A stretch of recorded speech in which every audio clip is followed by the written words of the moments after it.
In the early years of the 19th century, a man named John Bell decided that his life in North Carolina had reached a natural limit. It was 1804, and John was a successful, middle-aged farmer who had spent his entire life working the red clay of the South. But John had a big family, and that family was only getting bigger. He and his wife Lucy already had 6 children, and John knew that if he wanted to leave a real legacy for them, he needed more space. He needed land that was rich, vast, and cheap. So, John and Lucy packed up everything they owned. They loaded heavy wooden wagons with their furniture, their farming tools, their clothes, and their food, and they set out on a journey of more than 600 miles.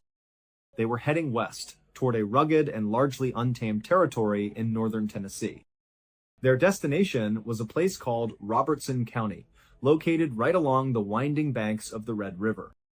The journey itself was long and incredibly grueling, lasting for weeks as the heavy wagons creaked along muddy trails, through dense forests, and across rough rivers. When the Bell family finally arrived, they found a beautiful but incredibly isolated wilderness. There were only a few other families scattered across the entire county, living miles apart from one another. It was the kind of place where survival depended on hard work, mutual trust, and absolute resilience.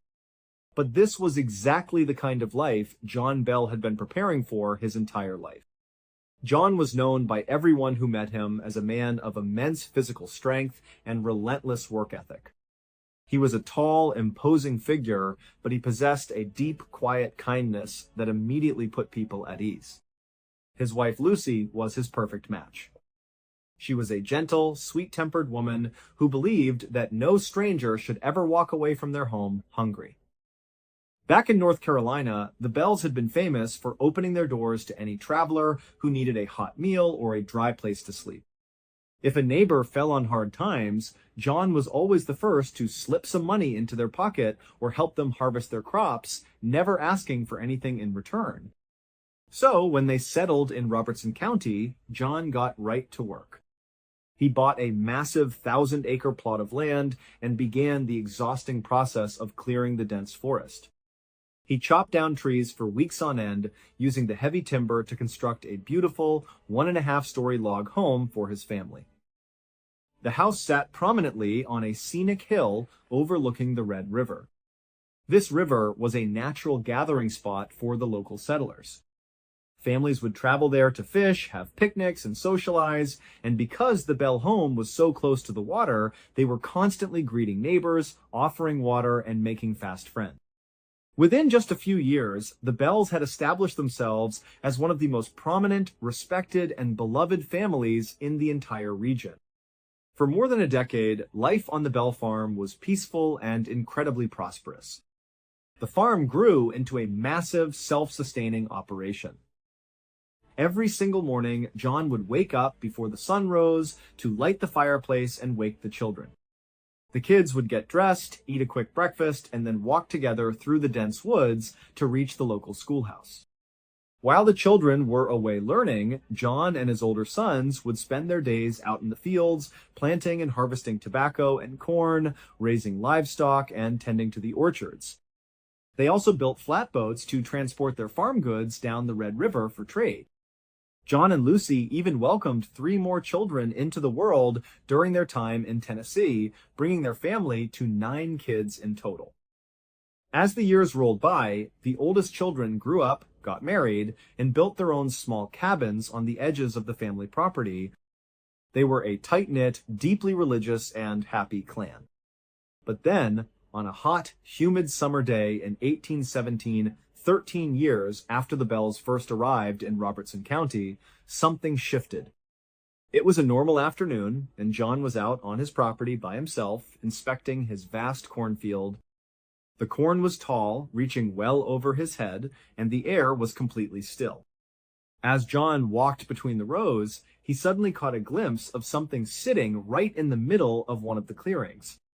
He stopped and stared. Sitting in the dirt, right between the towering stalks of corn, was a massive dog. Now, in rural Tennessee, seeing a dog running around was not unusual at all. Most farmers had working dogs, and stray animals frequently wandered from property to property. But as John looked closer at this animal, a cold knot began to form in his stomach. There was something deeply, profoundly wrong with this creature. For starters, it was far too large to be any normal domestic dog. It was massive, easily the size of a large timber wolf.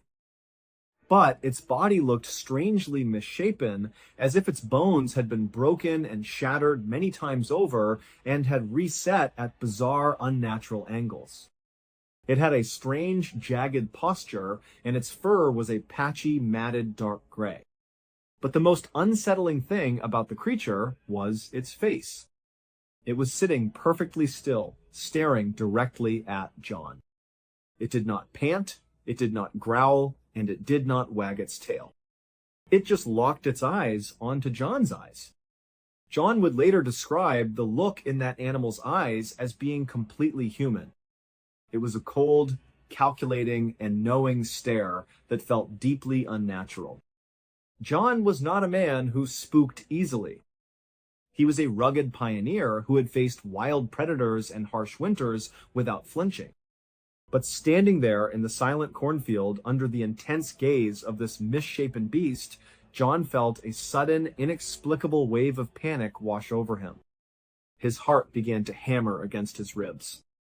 Hands sliding down to his side, John raised his hunting rifle, which he always carried with him on the farm. He took careful aim at the creature, squeezed the trigger, and fired. The loud crack of the rifle shattered the silence of the afternoon. But the moment the gun went off, the strange animal did not fall. Instead, it leapt into the air and began to run. John stood frozen, watching as the massive, twisted beast galloped with incredible speed away from him, weaving effortlessly through the corn before finally disappearing into the dense tree line of the surrounding forest. Once the creature was completely out of sight, John marched forward to the exact spot where the animal had been sitting. He wanted to see if his shot had connected, or at least see what kind of tracks this massive beast had left behind. But when he reached the clearing, John stopped in absolute confusion. The dirt where the animal had been sitting was completely undisturbed. The surrounding corn stalks were not bent or pushed aside, which should have been impossible for a creature of that size. John dropped to his knees to inspect the ground, searching for paw prints, claw marks, or drops of blood. But there was nothing. No tracks led into the clearing, and no tracks led out toward the forest where John had just watched the animal run. It was as if the creature had simply materialized out of air and then vanished back into it. John sat there for a long time, scratching his head and trying to make sense of what he had just witnessed. Eventually, he decided he was just letting his imagination get the better of him. He told himself it was just a strange, ugly wild dog and that his shot had simply missed. He decided to put the entire incident out of his mind, turned around, and walked back to his house, telling no one about what had happened. But the dog in the cornfield was only the beginning. Not long after that strange summer afternoon, the peace of the Bell household was shattered by a new and deeply unsettling phenomenon. It started quietly at first, during the late hours of the night when the entire family was asleep. John and Lucy would be lying in their bed when they would suddenly be awakened by a sharp, rhythmic knocking sound.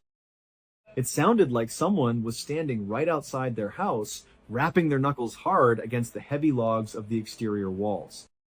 The sound would go tap, tap, tap, and then stop. John, believing that some local teenager was playing a prank on them, would quietly slip out of bed, grab his lantern and his shotgun, and creep toward the front door. He would fling the door open and sprint outside, shining his light into the darkness, fully expecting to catch a laughing neighbor red-handed. But every single time John ran outside, the yard was completely empty. There was no one running away, no sound of rustling leaves, and no laughter. John would walk the entire perimeter of the house, holding his lantern close to the ground, but he never found any footprints in the soft dirt around the foundation. Confused, John would lock the door, get back in bed, and blow out his lantern. But the very second his head hit the pillow and the house went dark, the knocking would start up again. Only this time, it would be coming from the opposite side of the house. It was as if whatever was making the noise was playing a sick game of hide and seek with him, moving effortlessly and silently from wall to wall. John was determined not to give up. He was convinced that someone in the community was trying to scare them, perhaps out of jealousy for the Bell's success and popularity. He gave strict instructions to his wife and children that they were not to mention these noises to anyone. He believed that if the pranksters realized they were getting a reaction, they would keep doing it. But if the Bells ignored it and pretended nothing was happening, the pranksters would eventually get bored and stop. John also wanted to keep it a secret so he could catch them in the act. If the town didn't know the Bells were looking for them, the culprits would get careless. But the plan did not work. Over the next several weeks, the tapping and knocking on the walls grew more frequent and much louder. It was no longer just a gentle tapping. It sounded like heavy wooden beams were being slammed against the sides of the house, shaking the entire structure. John and his older sons spent countless nights lying in wait, hidden in the bushes around the property with their weapons ready, waiting for the noises to start. But whenever they were outside waiting, the house remained completely silent. The moment they gave up and went back inside, the violent pounding would immediately resume. The psychological toll of these sleepless, tense nights began to weigh heavily on the entire family, but they had no idea that the true horror was about to move inside their home. On a Sunday night in May of 1818, about a year after John had seen the strange dog in the cornfield, 4 of John's young sons were asleep in their shared bedroom. The boys slept in 2 wooden bunk beds positioned against the far wall of the room. The 2 oldest brothers, who were teenagers at the time, slept on the lower bunks, while the younger brothers slept above them. Sometime around midnight, the 2 older brothers were suddenly startled awake by a very strange sound. It was a sharp, grating, scraping noise that seemed to be coming from the corner of the room. They lay perfectly still in the dark, straining their ears to identify what they were hearing. As they listened, the sound became more distinct. It sounded exactly like a large rat gnawing furiously on the hard oak wood of one of their bedposts. The boys knew that wild animals sometimes made their way inside log cabins, so they weren't immediately terrified. They just figured a stubborn rodent had gotten inside and was chewing on the furniture. The 2 older brothers quietly swung their legs out of their beds, preparing to grab a broom and chase the animal out. But the absolute second their bare feet touched the cold wooden floorboards, the gnawing sound completely stopped. The room fell into a dead, heavy silence. The boys stood up, lit a candle, and began searching every corner of the bedroom. They looked behind the dressers, they checked the closet, and they got down on their hands and knees to inspect the base of every single bedpost. But, to their complete surprise, there was no rat to be found anywhere. More importantly, when they closely examined the wooden bedposts, there were no teeth marks, no fresh wood shavings, and absolutely no sign that any animal had been chewing on the wood. The posts were completely pristine. Confused and exhausted, the boys figured they must have scared the animal back into a hole in the wall. They blew out the candle, climbed back into their beds, and pulled the covers up to their chins. But the very instant they closed their eyes, the scraping sound returned. This time, it was not just a gentle gnawing. It was incredibly loud, fast, and frantic, sounding as if multiple large creatures were desperately trying to tear their way through the solid wood of the beds right beneath them. The boys leapt out of bed once more, but again, the moment their feet hit the floor, the sound vanished instantly. This torment went on for the entire night, keeping the boys awake and trembling in terror until the morning sun finally filtered through the windows. The next night, the exact same thing happened. The boys tried to ignore the sounds, but the sheer volume and persistence of the gnawing made sleep completely impossible. Then, on the 3rd night, the entity in the room decided to escalate things. As the exhausted boys lay in the dark, the familiar gnawing sound began, but then it abruptly stopped and was replaced by a sound that made the hair on the back of their necks stand on end. From the darkness, directly underneath their beds, they heard the sound of someone gasping violently for air. It sounded like a human being was lying on the floor beneath them, being choked or suffocated, desperately struggling to draw breath into their lungs. This gasping was accompanied by a wet, heavy gulping sound, followed by the sound of lips smacking together, and then a frantic scratching against the underside of the bedboards, as if someone was clawing at the wood with their fingernails. The two older brothers were absolutely paralyzed with fear. This was clearly not a rat or any other wild animal. It sounded like a dying person was trapped right beneath their mattresses. Finally, unable to take the terror any longer, the boys screamed, threw off their blankets, and fled the room. They woke up John and Lucy, sobbing and shaking as they explained what they had been hearing. John, seeing how genuinely terrified his sons were, realized this was no simple prank. He gathered his older sons, armed them with clubs and lanterns, and they conducted a massive, systematic search of the entire house. They pulled furniture away from the walls, tore up floorboards, searched the crawl spaces, and checked every inch of the attic. But just like before, they found absolutely nothing. There were no animals, no intruders, and no physical evidence that anything had ever been disturbed. By this point, the Bell children were completely terrified to sleep in their own home. They were exhausted, pale, and constantly on edge. John knew that he could no longer keep this a secret. He needed help, and he needed an outside perspective to prove to him that he wasn't losing his mind.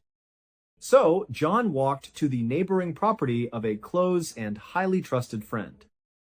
He sat down with his neighbor and told him the entire story, from the strange dog in the cornfield to the pounding on the walls and the horrifying sounds in his son's bedroom.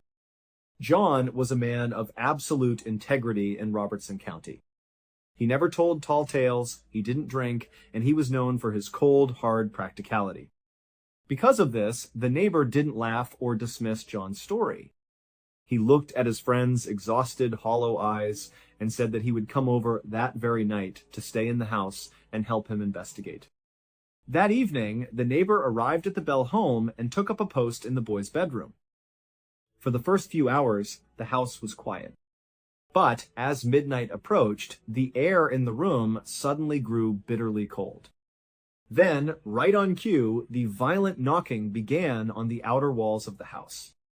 The neighbor gasped as the heavy log walls literally vibrated from the force of the blows.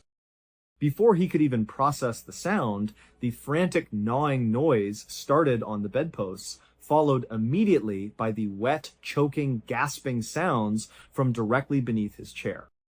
The neighbor, a brave and hardened man of the frontier, was so utterly terrified by the sheer hostility and unnatural nature of the sounds that he could not bear to stay in the room. He ran out of the bedroom, grabbed his coat, and fled the Bell house in the middle of the night, refusing to spend another second inside. The next morning, word of what the neighbor had experienced spread like wildfire through Robertson County. The community was shocked. The Bells were the pillars of their town, and the idea that they were being targeted by some unseen malicious force was deeply alarming to everyone. The townspeople, who loved John and Lucy, decided they were not going to let this family suffer alone. They organized a rotation of volunteers, with groups of local men taking turns staying overnight at the Bell home. They hoped that by having a constant, watchful presence of armed men, they could either catch the person responsible or at least provide the family with enough peace of mind to get some sleep. But the presence of the townspeople did nothing to stop the phenomena. In fact, the entity seemed to thrive on the growing audience. Every single night, no matter how many men were guarding the house, the noises occurred. The volunteers tried everything they could think of to find a logical explanation. Some suggested that John's youngest daughter was somehow orchestrating the sounds to get attention, but this theory was quickly disproven when investigators closely watched the girl as she slept, while the loud knocking and gasping sounds continued in a completely different part of the house. Others believed that a rival family had hired a professional ventriloquist to torment the Bells. At the time, ventriloquism was viewed by many rural folks with great suspicion, almost like a form of dark magic, and they thought someone was throwing their voice to make the sounds appear to come from under the beds. But no matter how thoroughly they searched the house and the surrounding woods, they never found any wires, hidden devices, or suspicious people lurking on the property. As the months turned into years, the constant state of terror began to take a devastating, visible toll on John Bell. The once strong, vibrant, and energetic patriarch began to rapidly wither away. His posture became hunched, his skin took on a gray, sickly pallor, and he lost a dramatic amount of weight. But the most alarming change was in his behavior. John had always been an incredibly sharp, attentive man who looked people directly in the eye and spoke with great clarity. But now he began to suffer from bizarre, terrifying physical fits. It would happen during normal, everyday activities. John would be standing in the yard talking to a neighbor about the harvest when suddenly his eyes would completely glaze over. It was as if his mind had suddenly departed his body. His jaw would drop open, hanging completely slack, and his gaze would lock on to some distant, unseen point in the sky.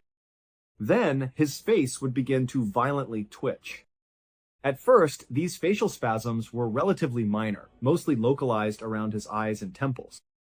But as the weeks went on, the fits grew far more severe and grotesque. His entire face would contort into a mask of pure agony. His jaw would quiver and shake uncontrollably up and down, and his eyelids would begin to blink rapidly out of sync with one another, giving him a deeply disturbing, unhuman appearance. While these fits were happening, John was completely unresponsive.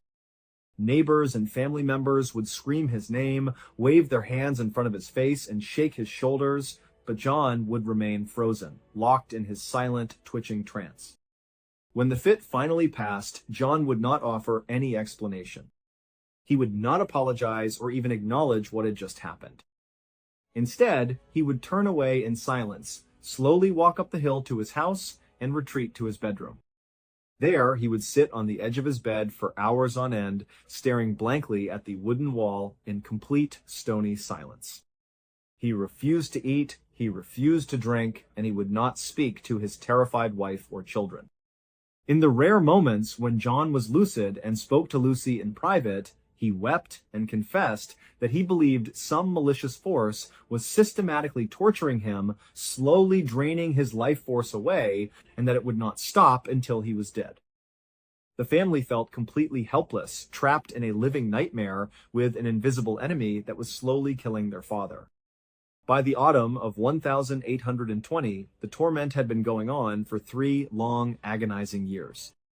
The Bells had become social outcasts in many ways, as people were terrified to visit their property, though the community still held a deep sympathy for them. Many locals had come to believe that the source of the haunting was their neighbor, Kate Batts. Kate was a highly eccentric, bitter, and unpleasant woman who had suffered immense tragedy in her life. Her husband was severely disabled, and all 3 of her children had died at a very young age. This immense grief had left her hardened and strange. She had a bizarre habit of trying to sound highly educated by using massive, complex words in everyday conversation, but she almost always used them completely incorrectly, making her talk sound incredibly jarring and off-putting. The townspeople began to whisper that Kate was a witch, and they started calling the entity at the Bell house Kate, believing she had cast a dark curse on the family. Kate, of course, was furious when she heard these rumors and vehemently denied having anything to do with the Bells' misfortune, but the nickname stuck. Then, on a crisp afternoon in October of 1820, one of John's daughters, Esther, had an encounter that would solidify the terror in a way they had never experienced before. Esther had left the main log house to gather eggs from the hen house, which was located directly across the dirt lane that ran past their property. She walked across the lane, enjoying the rare moment of quiet, when she suddenly heard the distinct sound of footsteps shuffling on the dirt road behind her. Esther stopped and turned around.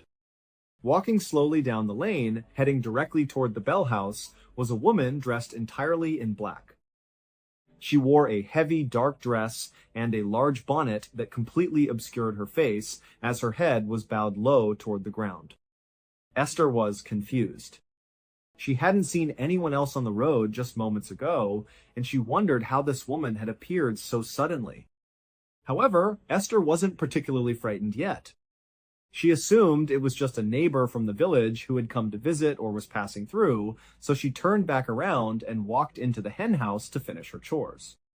She spent a few minutes gathering the fresh eggs into her basket, and when she stepped back out onto the lane, she looked down the road to see where the woman had gone. To her surprise, the woman in black was still there, trudging along at an incredibly slow, agonizing pace, now much closer to the entrance of the Bell property. Esther, wanting to be polite, began to walk down the road toward her, keeping a close eye on the figure.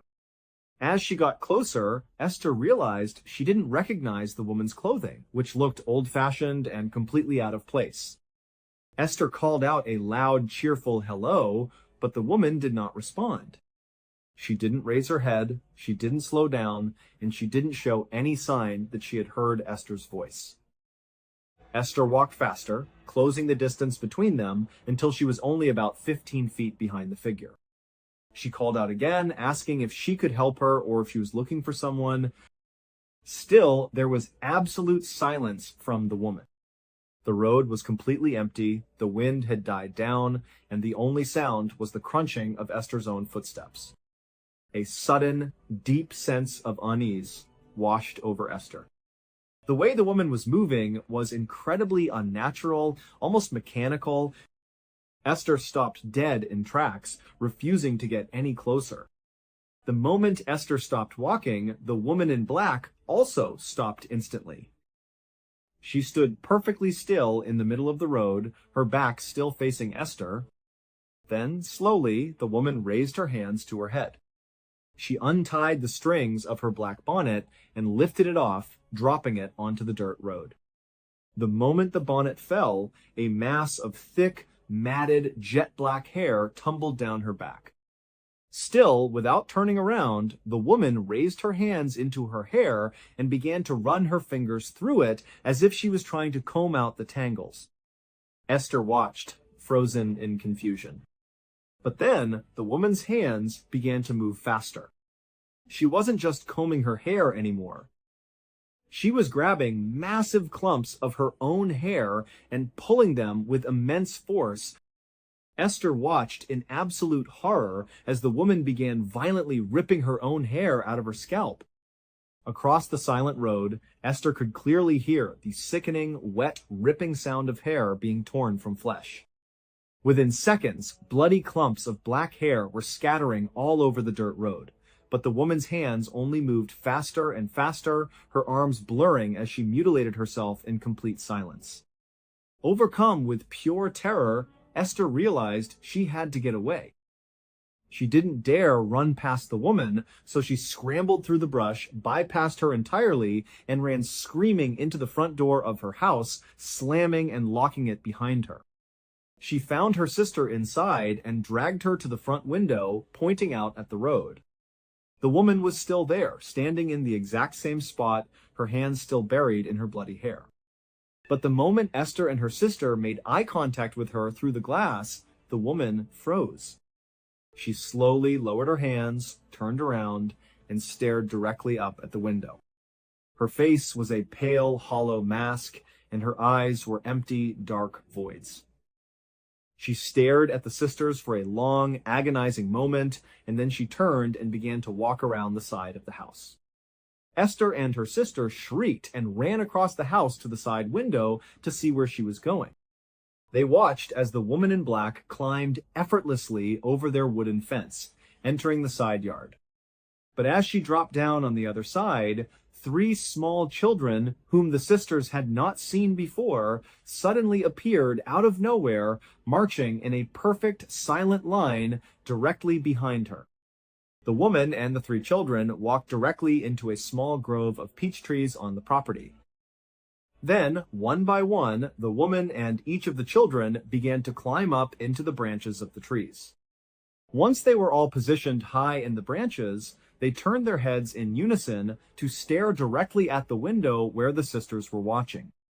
Then they began to violently rock their bodies back and forth, causing the sturdy trees to bend and sway at terrifying, unnatural angles, thrashing left and right as if caught in a violent hurricane, even though the air outside was completely still. Just then, Esther's husband walked through the front door. Hearing the girls screaming, he ran to the side window. Esther pointed frantically outside, screaming for him to look at the woman and the children in the trees. But her husband looked out and gasped. He could see the trees. Indeed, the heavy peach trees were bending almost to the breaking point, thrashing violently back and forth in the windless afternoon. But he could not see the woman. He could not see the three children. To his eyes, the branches were completely empty, moving entirely on their own. Realizing that his wife and sister-in-law were seeing something he couldn't, and fearing for their safety, the husband grabbed his rifle, ran out the back door, and sprinted into the grove of trees. But the moment his feet crossed into the orchard, the trees instantly stopped swaying. The branches went completely still, and there was no sign of the woman, the children, or any footprints in the soft soil beneath the trees. It was as if they had never existed.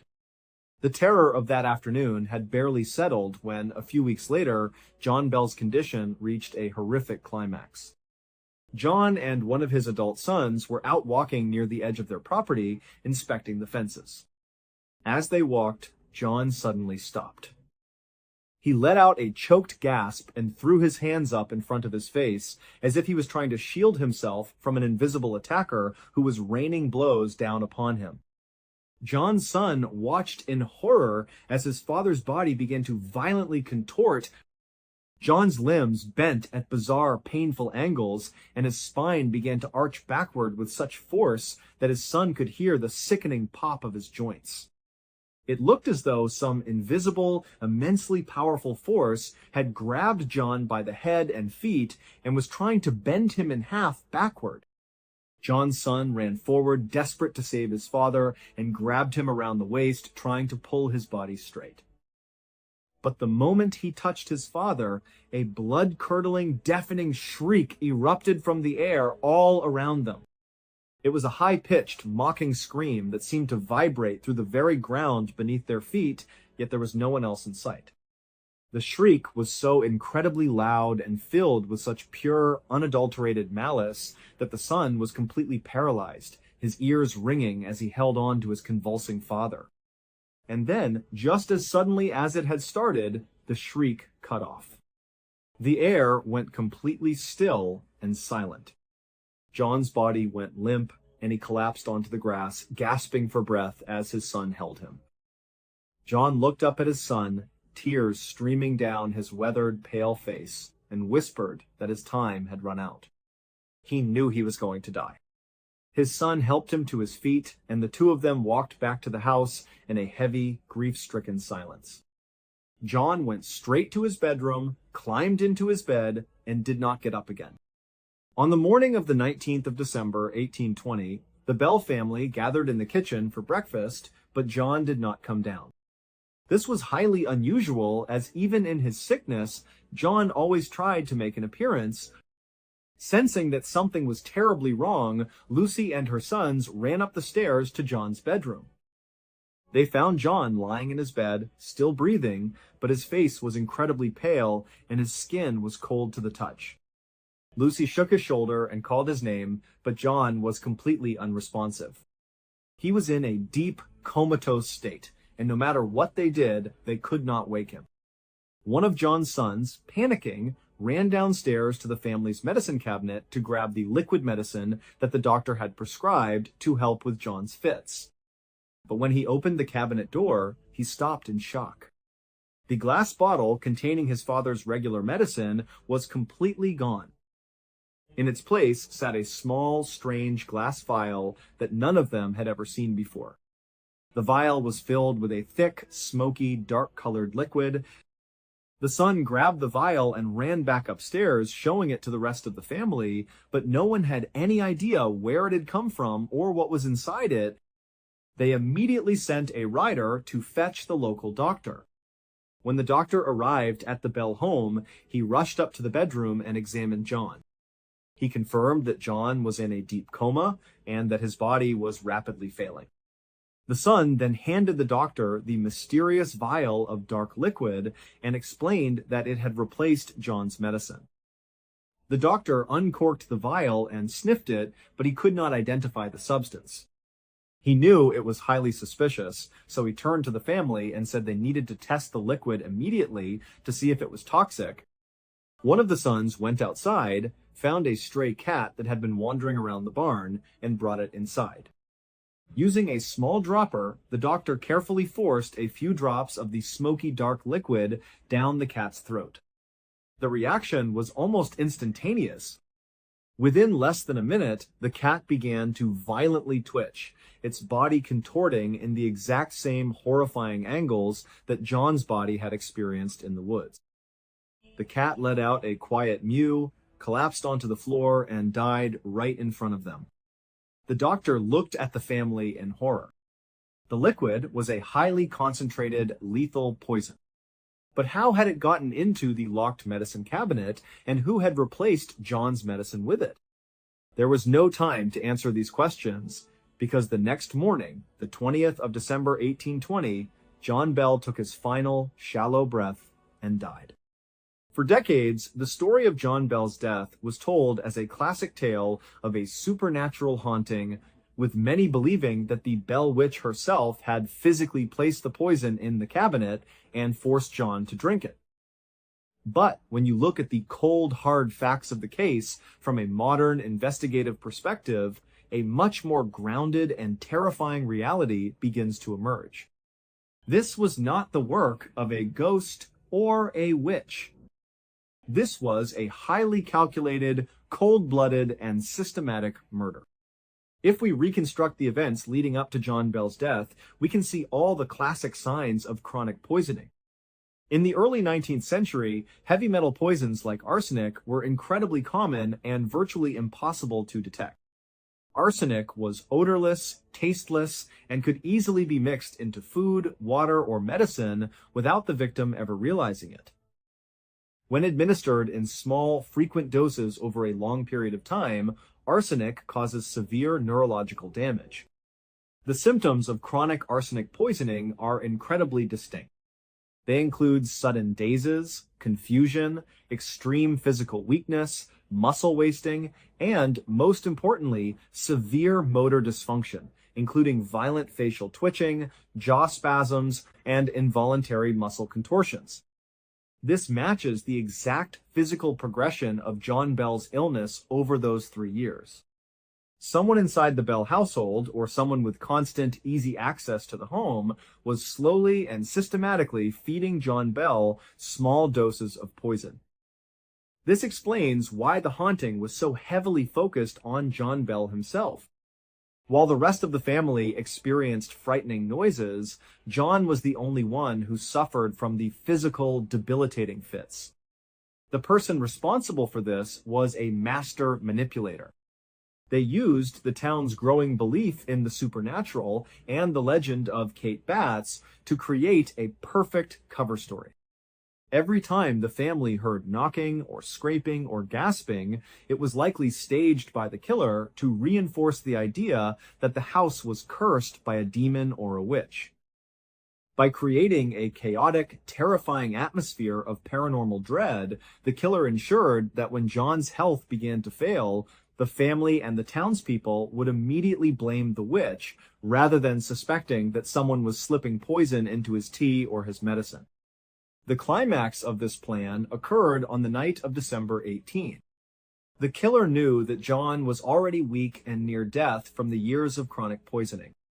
To finish the job, they stole John's actual medicine, which might have helped alleviate some of his symptoms, and replaced it with a massive, lethal dose of the toxic smoky liquid. They knew that in the panic of the morning, someone would likely administer the medicine to John, or perhaps they had already forced John to drink it the night before while he was half conscious. When the family found the vial, the killer's work was already done. The cat dying from just a few drops proved that the liquid was a fast-acting, deadly poison. But in 1820, forensic science was practically non-existent. There were no autopsies, no toxicology reports, and no way to scientifically prove what had killed John Bell. The local authorities, terrified by the supernatural stories and overwhelmed by the grief of the community, simply ruled John's death as being caused by the witch. The killer had committed the perfect crime, using a ghost story to cover up a cold-blooded murder. After John Bell's funeral, a strange and heavy silence fell over the property. The violent knockings, the scratching under the beds, and the terrifying apparitions of the woman in black almost completely disappeared. It was as if the entity had achieved its sole purpose with the death of the family patriarch. Some neighbors reported seeing strange, faint lights floating around the woods near the house at night, and occasionally, people walking near the property would hear a faint, mocking, sing-song voice echoing through the trees. But the physical torment of the family was over. John's wife, Lucy, lived in the log house for another 18 years, surrounded by her children and grandchildren, until she passed away in 1838. Eventually, the old log house fell into disrepair and was torn down, and today there is nothing left of the original structure. However, on the property, there is a large natural limestone cave known as the Bell Witch Cave. Over the years, countless visitors and paranormal investigators have traveled to the cave, claiming to hear whispers, feel sudden drops in temperature, and experience a deep, lingering sense of dread. Hundreds of grieving neighbors attended John's funeral, and as they stood around his grave, many claimed they heard low, mocking laughter drifting on the wind. This haunting legacy followed the children for the rest of their lives.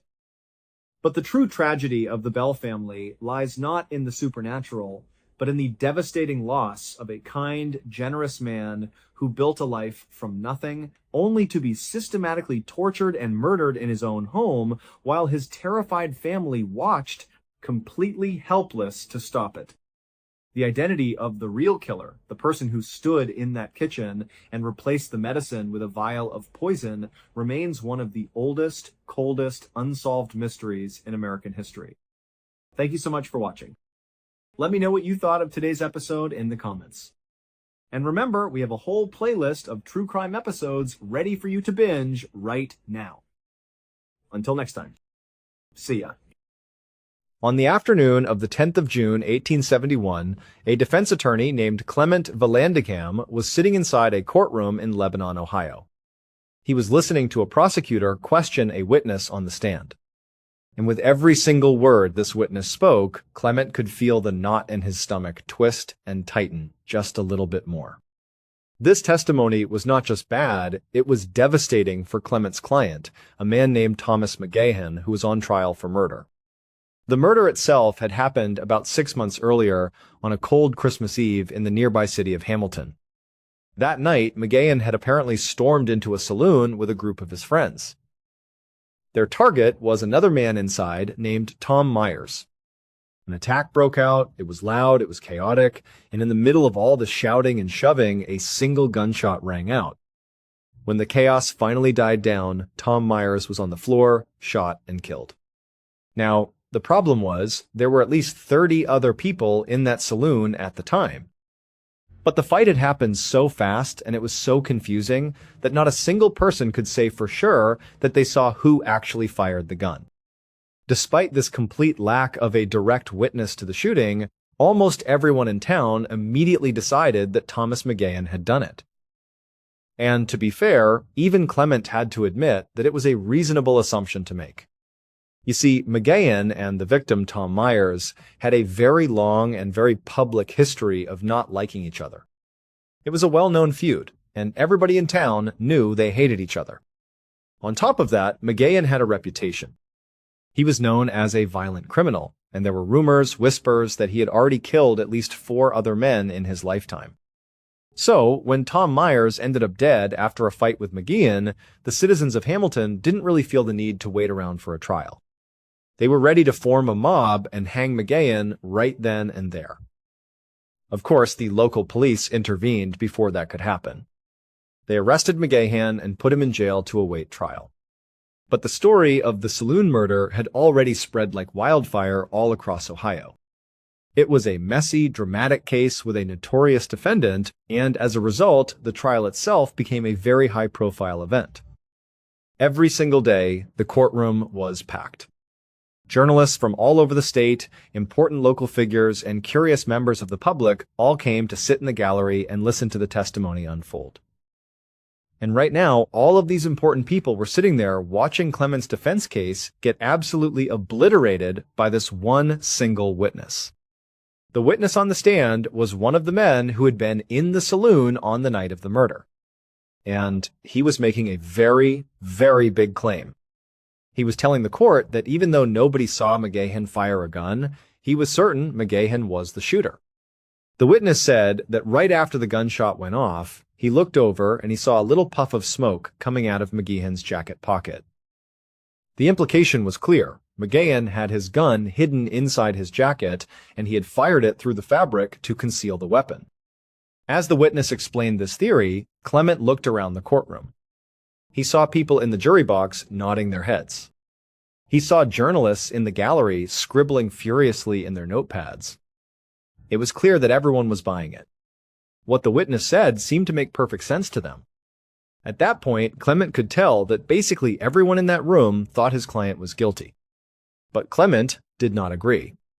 He knew his client's case looked terrible. He knew the public opinion was stacked against him. But Clement was absolutely certain deep down in his gut that Thomas McGahan was innocent. Clement had his own theory about what had happened that night in the saloon. He believed that the victim, Tom Myers, had actually shot himself by accident.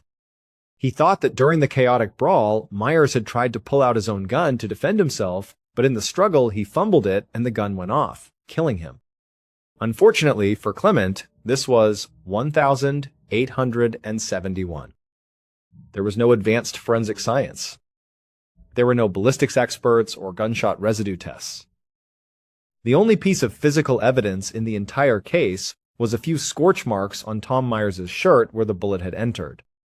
So, the whole trial was really just based on what the witnesses said, and this particular witness was being very, very convincing for the prosecution. The prosecutor finished up his questioning with a confident flourish. He walked back to his table with a little smirk on his face, like he knew he had just landed the winning blow. He had pretty much just won the entire case with that one testimony. Now it was Clement's turn to cross-examine the witness. And honestly, he had no idea how it was going to go. He felt like he was facing a brick wall. But as Clement stood up from his chair and started to walk across the courtroom floor, a strange sense of calm came over him. He was thinking to himself, I really don't have that much to lose here. Pretty much everyone in this state already thinks my client is a murderer. So if he's found guilty, nobody is going to be shocked. But maybe, just maybe, I can find a way to prove he's innocent. And that would be a huge victory. And if I don't, well, it is what it is. To understand Clement's mindset, you have to know that he was a very controversial figure in Ohio at that time, which was right after the end of the Civil War. During the war, he had been a very vocal opponent of the president, Abraham Lincoln. His political viewpoints had actually gotten him banished from Ohio and the other northern states for a time. After the war ended, he was allowed to return to his home state of Ohio, and he went back to practicing law.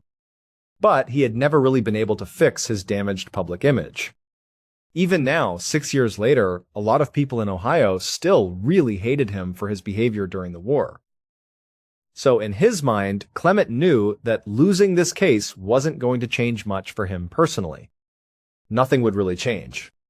He'd still be the guy that a lot of people disliked, and his client would be the convicted murderer everyone already thought he was. It is what it is.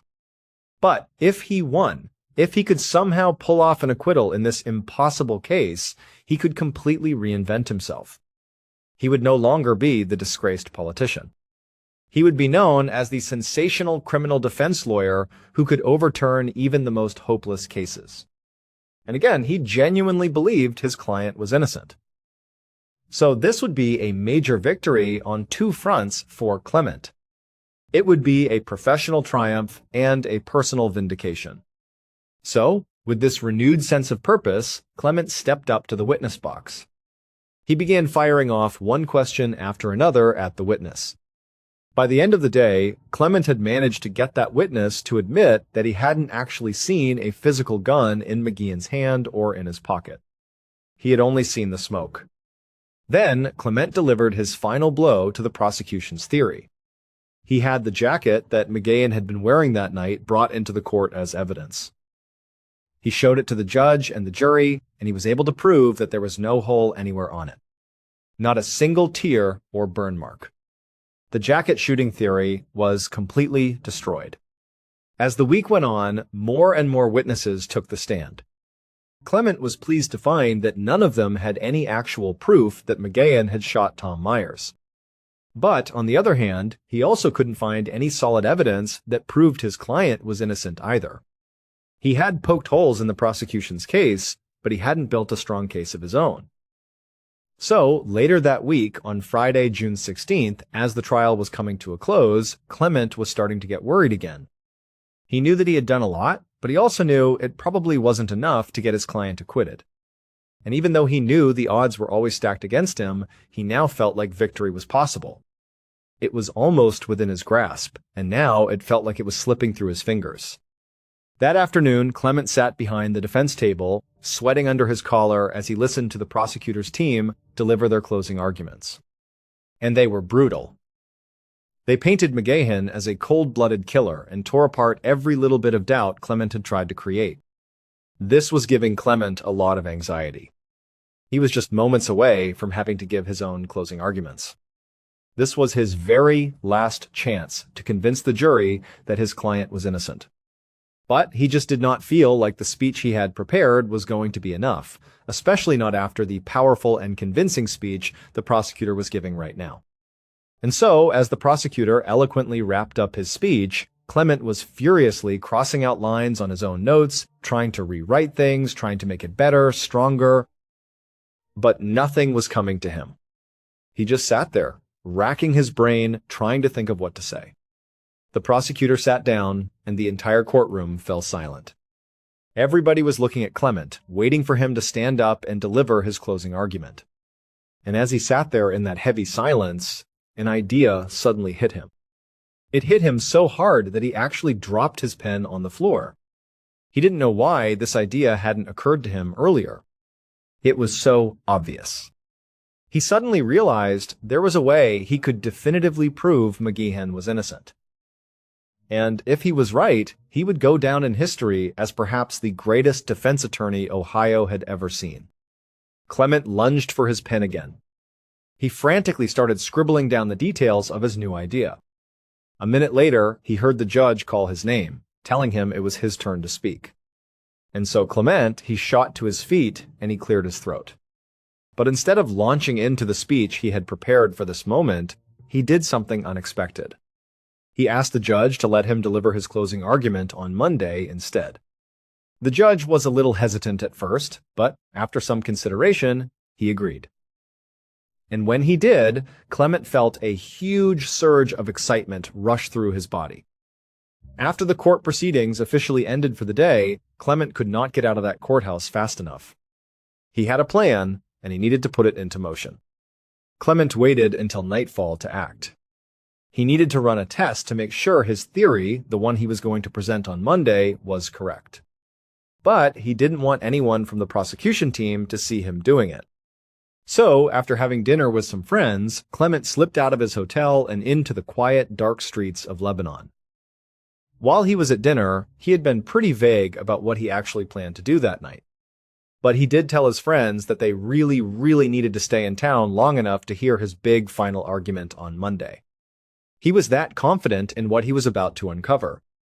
He was sure his speech on Monday would be one of the greatest legal moments in the history of Ohio. And so now, as Clement made his way to the edge of town, he was filled with adrenaline. He kept walking faster and faster until he was basically at a full run. And then he finally arrived at a quiet, isolated part of Lebanon. As soon as he got there, he set up for the test he had planned, and then he ran through it. After he finished, a wide smile spread across Clement's face. He knew, without a single doubt, that he had just found a way to prove that his client was innocent. Just a few minutes later, around 9 o'clock that evening, Clement was back inside of his hotel room. He was so excited about the results of his test that he couldn't even sit down. He just kept pacing back and forth around and around the small room, trying to get his thoughts in order, but he was just too excited. His hotel room door was cracked open, and as he was pacing, he saw his co-counsel, another lawyer on the defense team, walking by in the hallway. This hotel was sort of the home base for everyone who was in town for the trial. So most of the lawyers from both the prosecution and the defense teams were staying there. When Clement saw his co-counsel, he immediately waved him inside. He tried to tell him what he had figured out, but the words just kind of tumbled out in a jumbled mess. All he really managed to get across was that the prosecution had it all wrong, and that he, Clement, had figured out the truth. But his co-counsel was just looking at him with a confused expression, like he really didn't understand a word he was saying. And so, at some point, Clement realized that words weren't going to be enough. He needed to do a physical demonstration. He needed to repeat the test he had just done out in the field to actually show his co-counsel exactly what he was talking about. So, without much more explanation, Clement got up. He set up the test right there in the hotel room. He then turned to his co-counsel and told him to watch carefully. And then Clement began to perform the test. But this time, something went horribly wrong. During the demonstration, there was a sudden, loud explosion, and Clement collapsed to the ground. It would turn out that Clement's test did prove, without a shadow of a doubt, that his client really was innocent. His theory was that Tom Myers had shot himself by accident, by fumbling with his own gun. But in order to make sure his theory would hold up with the jury, he wanted to show everyone that it was definitely physically possible for that to happen.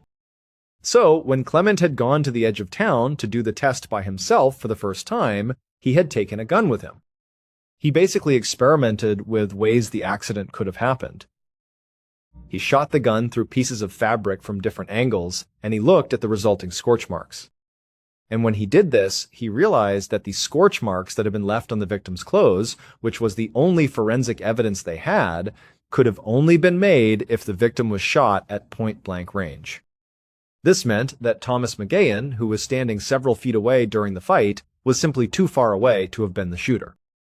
But it was not until later, when Clement acted out the shooting again for his co-counsel in the hotel room, that his discovery went from great to perfect. Because completely by accident, he did exactly what he believed Tom Myers had done that night. He fumbled with the gun, and he shot himself. Clement died from his self-inflicted wound 12 hours later. But his death made his argument so powerful and so convincing that his client, Thomas McGahan, was eventually acquitted. So Clement had been right. This was the greatest case of his life. It was also his last. Our second and final story is about a song, but we're not going to be playing this song during the episode. And when you get to the end of this story, you'll see why. On an overcast, chilly Sunday in the fall of 1932, a 32-year-old composer named Rezo Cherish sat in his small apartment in Paris trying to write a new melody. He had been at it for hours and hours, and it was not going well at all. Each time he managed to jot down a new combination of notes, he would play it back, hate it, and then tear up the sheet of paper and toss it into his trash bin. The bin was already overflowing with a pile of other discarded drafts. Now, Rezo was used to this kind of messy, creative process. He had made a name for himself as a musician back in his home country of Hungary over the last decade. He had written more than 40 different musical compositions for various singers and artists, and a few of them had been really successful.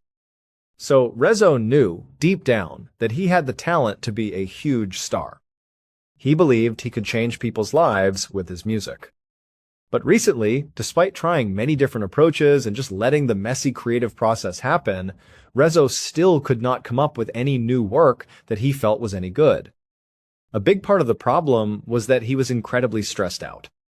At this point in 1932, Rezo and many other people were very nervous about the state of the world and what the future might hold. There were very violent and hateful political views that were spreading across Europe, especially in Germany. This was still 7 years before the official start of World War II, but Hitler and his Nazi party were already starting to gain a lot of power. And Rezo, who was Jewish, was deeply worried about all the anti-Jewish rhetoric that the Nazis were spreading. And while that was terrifying and kept him up at night, the more urgent day-to-day worry that was really blocking his creativity was a more practical one: how to literally afford to buy food. The world was also in the middle of the Great Depression, which was a period of time in the 1920s and 30s when multiple countries were dealing with terrible economies and massive unemployment. Back in Rezo's home country of Hungary, things were especially bad, and they were getting worse every day. Banks and businesses were closing down almost daily. More than a quarter of the entire population was unemployed and living in extreme poverty. Rezo had moved to Paris, hoping to find more opportunities. Paris, after all, was considered the art mecca of Europe. And even though the state of the world felt depressing and dark, Rezo thought that the creative energy in Paris would inspire him to create something beautiful in the middle of all the darkness. But now, as Rezo sighed and leaned back in his chair, he looked around his tiny, drafty Parisian apartment. He had been here for months, and his fortunes had certainly not changed. He still didn't have any work, and he still could not seem to write anything good. But Rezo, he kept trying. He would lean back over his piano and try to write, but almost immediately he would tear up the paper. He was just getting more and more frustrated with himself until finally he just gave up. He put his head in his hands and basically said out loud, "I can't do this." It seemed like the harder he worked and the harder he tried to ignore all the despair and sadness and the awful things that were going on in the world, the worse he felt. And obviously, the worse his work was. Right now, he actually almost felt physically sick from bottling up all of these terrible competing feelings and thoughts. But as he thought about the fact that he was bottling everything up, he suddenly decided he just couldn't do it anymore. He couldn't continue to keep all of that stuff locked inside. And it was at that exact moment that Rezo took a deep breath and he let in all of the anguish that he had been trying so hard to push away. Sadness and fear and a quiet sense of desperation just washed over him and into him. And this time, he didn't fight it. He just let it happen. And then suddenly, he started writing. His pen flew across the page as wave after wave of these terrible emotions hit him. When he was done, he ran over to his piano to play the notes that he had just written down. And as his fingers moved across the keys, a very slow, very sad melody began to fill the small room. It was so beautiful and so incredibly sad that he actually felt like he was going to cry just from hearing it himself. When he was done playing, he just sat back in his chair. And now, tears were filling his eyes, and his heart was pounding so fast that he knew he needed to get some fresh air, and fast, or he might actually just pass out. And so Rezo went outside to take a walk. He hoped the fresh air would help him snap out of the wild emotional fog that had just come over him. But the Paris streets were gray and cold, and this new melody just continued to ring in his ears. He was thrilled that he had actually written something real and powerful for the first time in what felt like a very long time. But it was such an intense expression of his own personal sadness that it almost hurt to have created it. Shortly into his walk, he heard somebody call his name. When he looked up, he saw it was his good friend, a poet named Yo Yavor, who was rushing right up to him. And right away, when Rezo saw his friend, he felt himself lightening up just a little bit. He liked Laszlo. They were both Hungarians living in Paris, trying to make good art and make a name for themselves, but neither of them had really succeeded yet. But as soon as Laszlo reached him, Rezo could tell that his friend seemed really upset about something too. His friend told him that his fiancée had just ended their engagement, and he was completely heartbroken. After Rezo said that he was terribly sorry to hear that, the two men just walked together in silence for a while. They were both lost in their own sad, heavy feelings, and neither of them could think of anything to say. And then, without even meaning to, Rezo just began to whistle the song that he had just written. And when he did this, it was like the tune had an immediate effect on Laszlo. His friend's eyes welled up with tears, and he sort of began to cry. And also, he began to sing along to the melody using words from a very sad poem that he himself had recently written. Rezo couldn't believe it.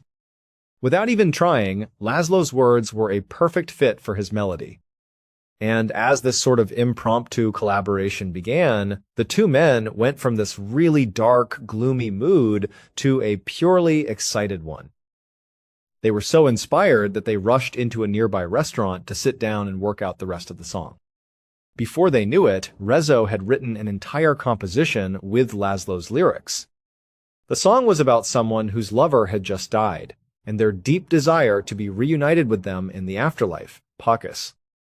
When the men finished, they wanted to hear their new song out loud. So they asked the restaurant's resident musicians if they would play it for them. And pretty soon, their song, something that hadn't even existed just a few hours ago, was being played throughout the crowded restaurant. And as far as Rezo and Laszlo could tell, everybody inside was loving this song. Some of the restaurant patrons actually started to cry. Others closed their eyes and just kind of swayed to the sad sound. It was exactly what Rezo had always hoped his music would do, which was to truly and deeply affect those who heard it. Rezo and Laszlo looked at each other, and for the first time in days, they both smiled. Rezo and Laszlo decided to call their song Gloomy Sunday since it had been created on that hazy fall Sunday. They both had a feeling that this particular tune was very special, and that it would finally be the thing that changed both of their lives for the better.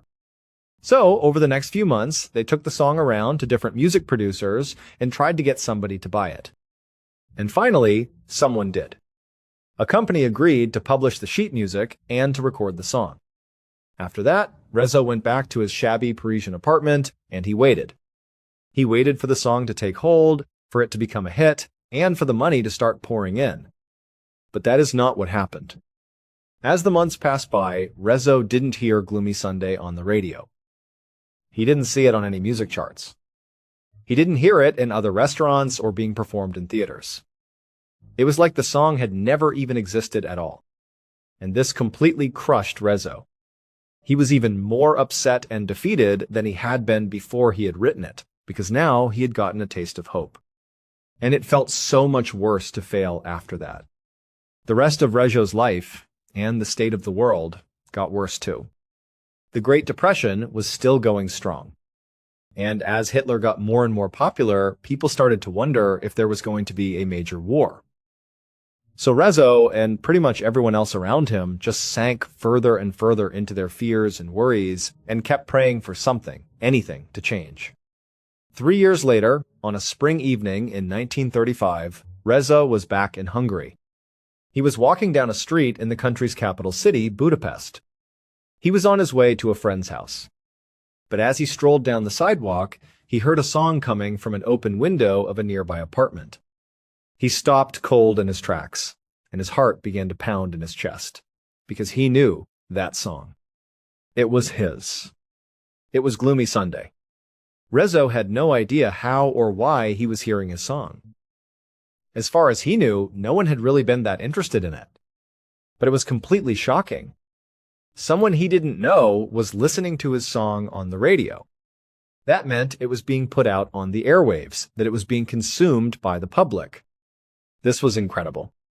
And so Rezo just stood there on the sidewalk, letting his own notes wash over him, hearing it out in public for the very first time. And when the song was done, he just stood there for another moment and just absolutely beamed with joy. After that day, for months, Gloomy Sunday was everywhere. Rezo heard it being played at social gatherings. He heard it streaming from people's windows. Street performers sang it to people passing by, and it was even performed at big concert venues all over the city. And so by the end of that year, it seemed like there was hardly anyone in all of Hungary who hadn't heard and loved his song. Rezo even read in the newspapers that his song was being played in England, in France, and as far away as the United States. So Rezo knew that he had actually done it. He had finally realized his dream of being a successful, internationally recognized composer with a hit song that truly resonated with the public. A few months later, on a morning in late February of 1936, Rezo left his apartment and was heading out for the day. And on his way down the street, he passed by a newsstand. He happened to notice that one of the headlines mentioned his song Gloomy Sunday. Initially, he was really excited to see that he was getting some press coverage. So, he immediately grabbed a copy of the newspaper and opened it up to read the article. But as his eyes scanned the page, his stomach completely flipped. Because this was not good press. In fact, what this article had to say was so terrible that Rezo's first reaction was that he must have read it wrong. And so, he read it again, and then a third time, and then a fourth time. But each time he read it, it just said the same horrible thing. And so Rezo found himself starting to panic. He quickly shut the paper and just began looking around him. He saw there were a few other people who were also standing by the newsstand, and they were reading the same paper. And they were all talking to one another in hushed, worried voices and pointing at that same headline about his song. And Rezo just stood there, listening to this unsettling murmur and feeling a wave of absolute horror wash over him. Over the next month, more and more headlines about Rezo's song continued to appear in the papers.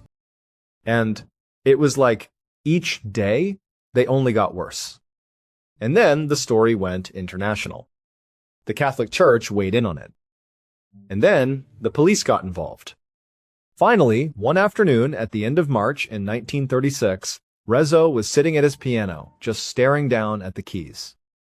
He knew he should be writing music, but instead he was just filled with a sense of dread, just like he had been every single day since he first read that dreadful headline. And then suddenly, there was a sharp knock at his door. And when Rezo got up and answered it, a cold sweat broke out all over his body because it was the Budapest police. And they wanted him to come down to the station with them. Rezo's pulse raced with nerves. But at this point, he wasn't really surprised. Because by now, he knew that writing Gloomy Sunday had been a horrific, terrible mistake. Because it would turn out, Gloomy Sunday had been a very shockingly impactful song, just as Rezo had thought he wanted it to be. But over the course of the last year, the police had begun finding its sheet music, or its written lyrics, or the actual song playing on record players at the scenes of suicides. Dozens and dozens of people across Hungary, across Europe, and in the United States, from police officers to teenagers to waitstaff to students, had taken their own lives, basically while listening to Gloomy Sunday. These deaths became so widespread that a Hungarian archbishop actually wrote a public letter to the people begging them to stop hurting themselves. And multiple official bans of the song itself were enacted across Europe and England and the United States. On the day that the Budapest police knocked on Rezo's door, they demanded that he stop all sales of the song. And Rezo immediately agreed. And eventually, so did the song's publisher and his musical partner, Laszlo. And Rezo's partner, Laszlo, was especially grief-stricken by this whole thing. Because his fiancée, the one who had broken his heart on the very day he had written the song with Rezo, she ended up being one of the many suicide victims. Before she took her own life, she sent Laszlo a telegram which simply said, "Gloomy Sunday." No one knows for sure why Gloomy Sunday potentially caused this sudden wave of death. One theory is that people were already really suffering from depression and feeling hopeless because of the Great Depression and the worsening political climate.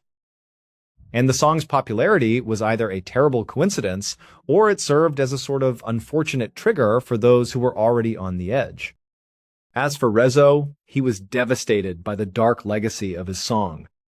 Even though it did technically live up to his original vision, it did deeply resonate with people and was unquestionably a hit. It was a nightmare. Over the years, despite all the negative associations with the song, it's been translated into 28 different languages and was even performed by legendary singers like Frank Sinatra and Billie Holiday. Initially, there was an estimated 20 suicides attributed to Gloomy Sunday across Europe and the United States. In the years that have followed, however, the lore around the song has only grown, and some estimates now put the death toll in the hundreds. Although these numbers are very difficult to verify, Rezo never wrote another hit song. And in fact, ultimately, he followed in the footsteps of some of his listeners. He jumped out of the window of his 8th floor apartment on another overcast, gloomy Sunday, and he died 2 days later. Thank you so much for watching. Let me know what you thought of today's episode in the comments. And remember, we have a whole playlist of true crime episodes ready for you to binge right now. Until next time. See ya. Barbara Rocky, 22, was sitting at her bedroom desk in Provo, Utah on the 11th of March, 1974. She was writing rapidly, almost angrily. She stopped, chewed her pen, and read her writing sometimes. It didn't satisfy her yet. She needed perfect words. She added a few lines, crossed off something, and reread it. Roommates were the recipients of her letter. Since this letter was her goodbye, it had to be perfect. Barbara was a junior at BYU, as everyone called it. BYU was religious. Most pupils were Mormons, but Barbara wasn't. She went to BYU because she was attracted by religion, not to practice it. She felt attending a faith-based school would be fascinating. But when she arrived, she realized her error. She felt absolutely out of place. Her classmates spent hours at church every week. They all observed stringent behavioral rules and principles. That didn't suit Barbara. Barbara, from California, was more free-spirited. She liked exploring new things and wasn't interested in rules.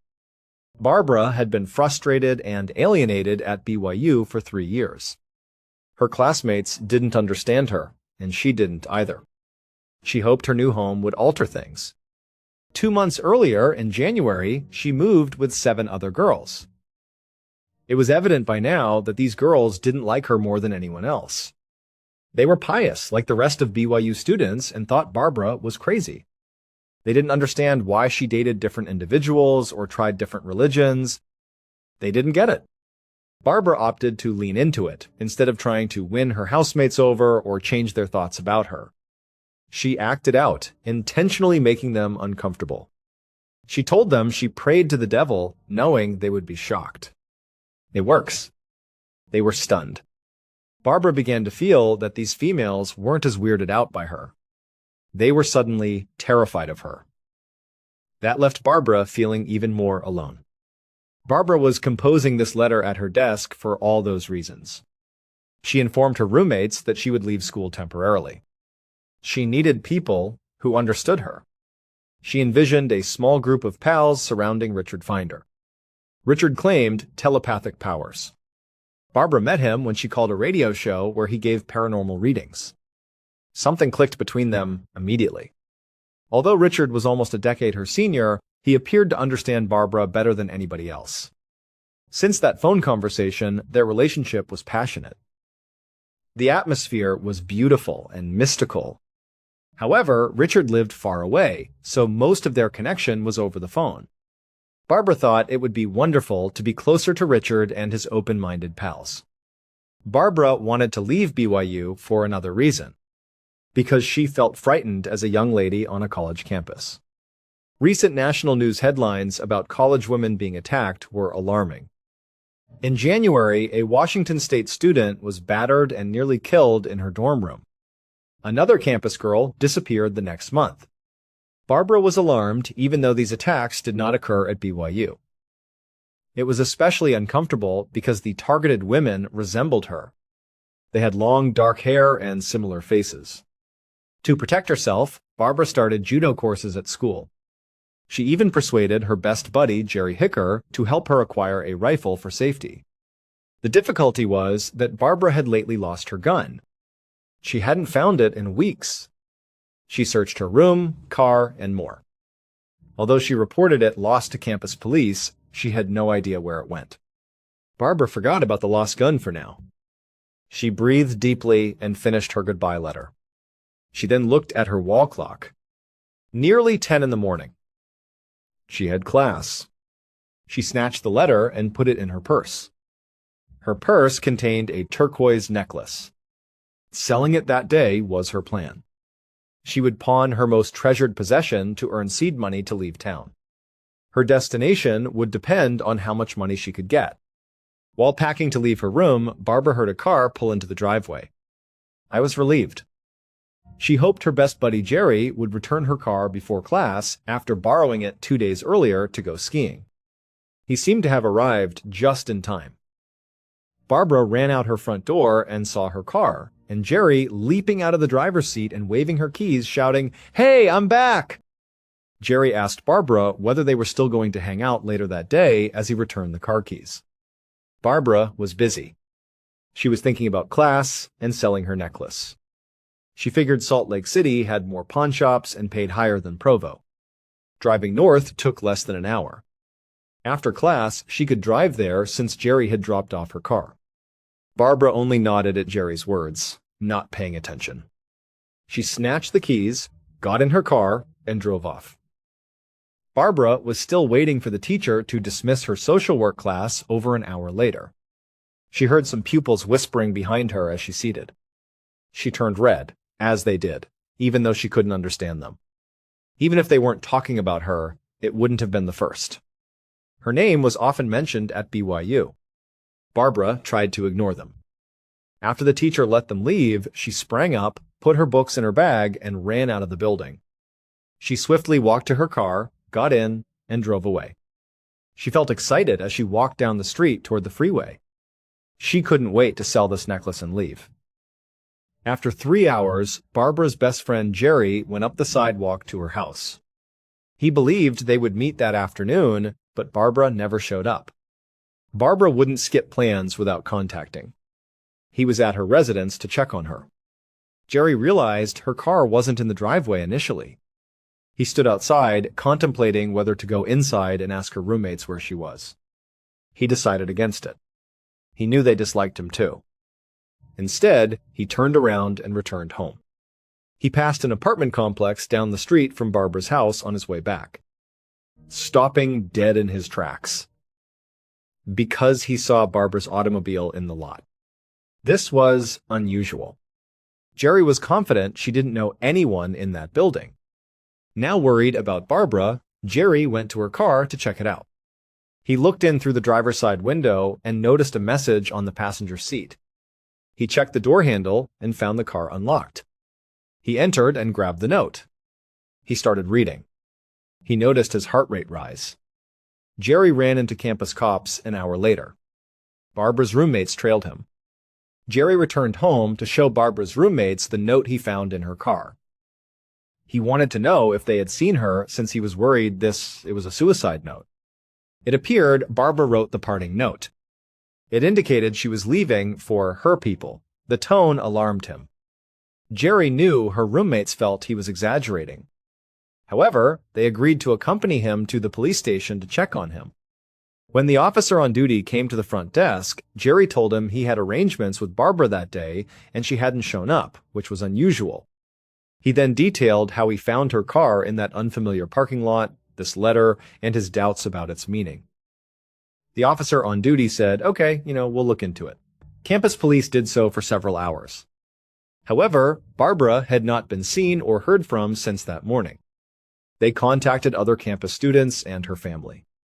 Realizing this could be a missing persons case, the police kept investigating. However, it was too soon to call it such. It was preliminary on the first day.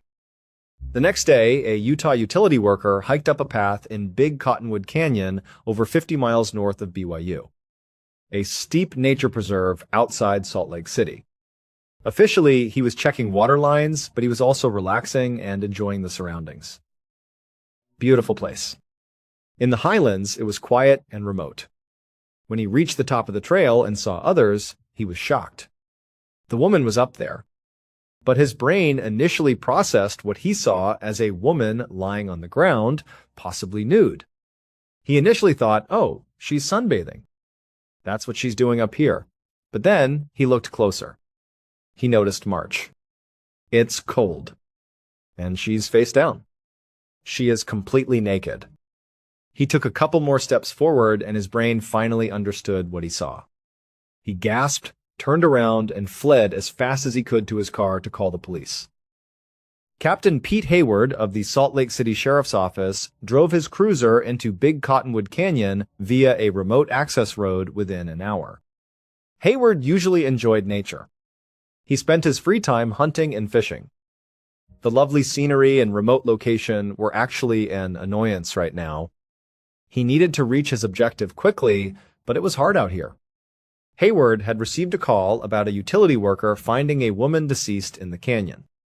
A few first responders were already protecting the site, but Hayward knew they couldn't do much until he arrived. Because every murder case detail has to go via him. A few minutes later, Hayward observed police cruisers and a deputy at a trailhead ahead. He stopped, got out of his car, and followed the deputy up a steep trail for 300 yards. He was exhausted when he observed additional crime scene techs and officers around a bush. The body of a naked woman lay face down under the bush. Hayward approached and crouched over the body. He saw at least 3 bullet wounds in the woman's back immediately. No other injuries or decomposition were visible. He estimated that this woman had been here for a day, which was a miracle. Nobody visited this region this time of year. Without the utility worker, she may have gone missing for months. Hayward spotted the woman's clothes and shoes next to the body. Each item was nicely folded, which surprised him. Hayward donned latex gloves and examined the outfit. Nothing was ripped or destroyed, he saw. Hayward also remarked that the scene was as immaculate as the garments as he strolled about. No firearms was visible. No dirt marks indicated a struggle or brawl. The body showed no signs of being dragged. Hayward believed this woman was shot and died where she was found. Hayward surveyed the trail from the middle. Those nicely folded clothing could signify several things. A consenting intercourse that went violent may have erased them. The woman may have been gunned down. Hayward felt this woman's killer was someone she knew. Because getting here from the road was hard. Hayward was approaching 50 and wasn't in great shape, but even a young and fit person would struggle to force another up a steep slope like this. It made more logical that she had walked up here freely with a trusted person. After they got up here, that individual killed her without witnesses. Hayward believed his theory wasn't much until he identified this woman. It appeared she had no handbag and no ID in her folded clothes. Hayward signaled other police to help him flip her body to see below. Hayward noticed a few bullets on the dirt as they did it. The rear images showed they had gone straight through her. Hayward directed his team to photograph and bag the rounds for testing immediately. He also directed them to get some of the ground where the bullets were lodged in case it contained more evidence. In the 1970s, investigators could test garment fibers or hairs for a suspect without DNA. After giving his crew directions, Hayward breathed deeply and returned down the trail. He had to find her name. Next Wednesday, March 13, Hayward hurried down a Salt Lake City Sheriff's Office hallway to a meeting room. He was bleary-eyed and adrenaline-fueled after working this case constantly since the day before. He had just met with the ballistics expert who told him the gun that killed this woman was likely .357 caliber. Of course, this was useful for the investigation. Since .357s were plentiful, it didn't narrow things down. Hayward found something else important for the investigation. Victim's identity. Barbara Rocky was 22. Hayward's team aired the body's finding on local news the night before. After releasing that, BYU police called regarding a student who had gone missing a day earlier. Some of this missing student's friends had come to Salt Lake City to identify the deceased a few hours earlier and confirmed that it was Barbara. Hayward had previously spoken to some of the youngsters and had other officers contact Barbara's relatives. But Hayward was on his way to receive a formal statement from a young guy called Jerry Hicker. Jerry was one of the body's identifiers and reported Barbara missing initially. Hayward hoped he might help them find Barbara's killer. Hayward sat across from Jerry at a conference table minutes later. Jerry appeared rattled. He kept shaking his head and turning away, like he was trying not to cry. Hayward was a harsh interrogator. Given Jerry's clear guilt, he didn't spend time giving condolences or Kleenex.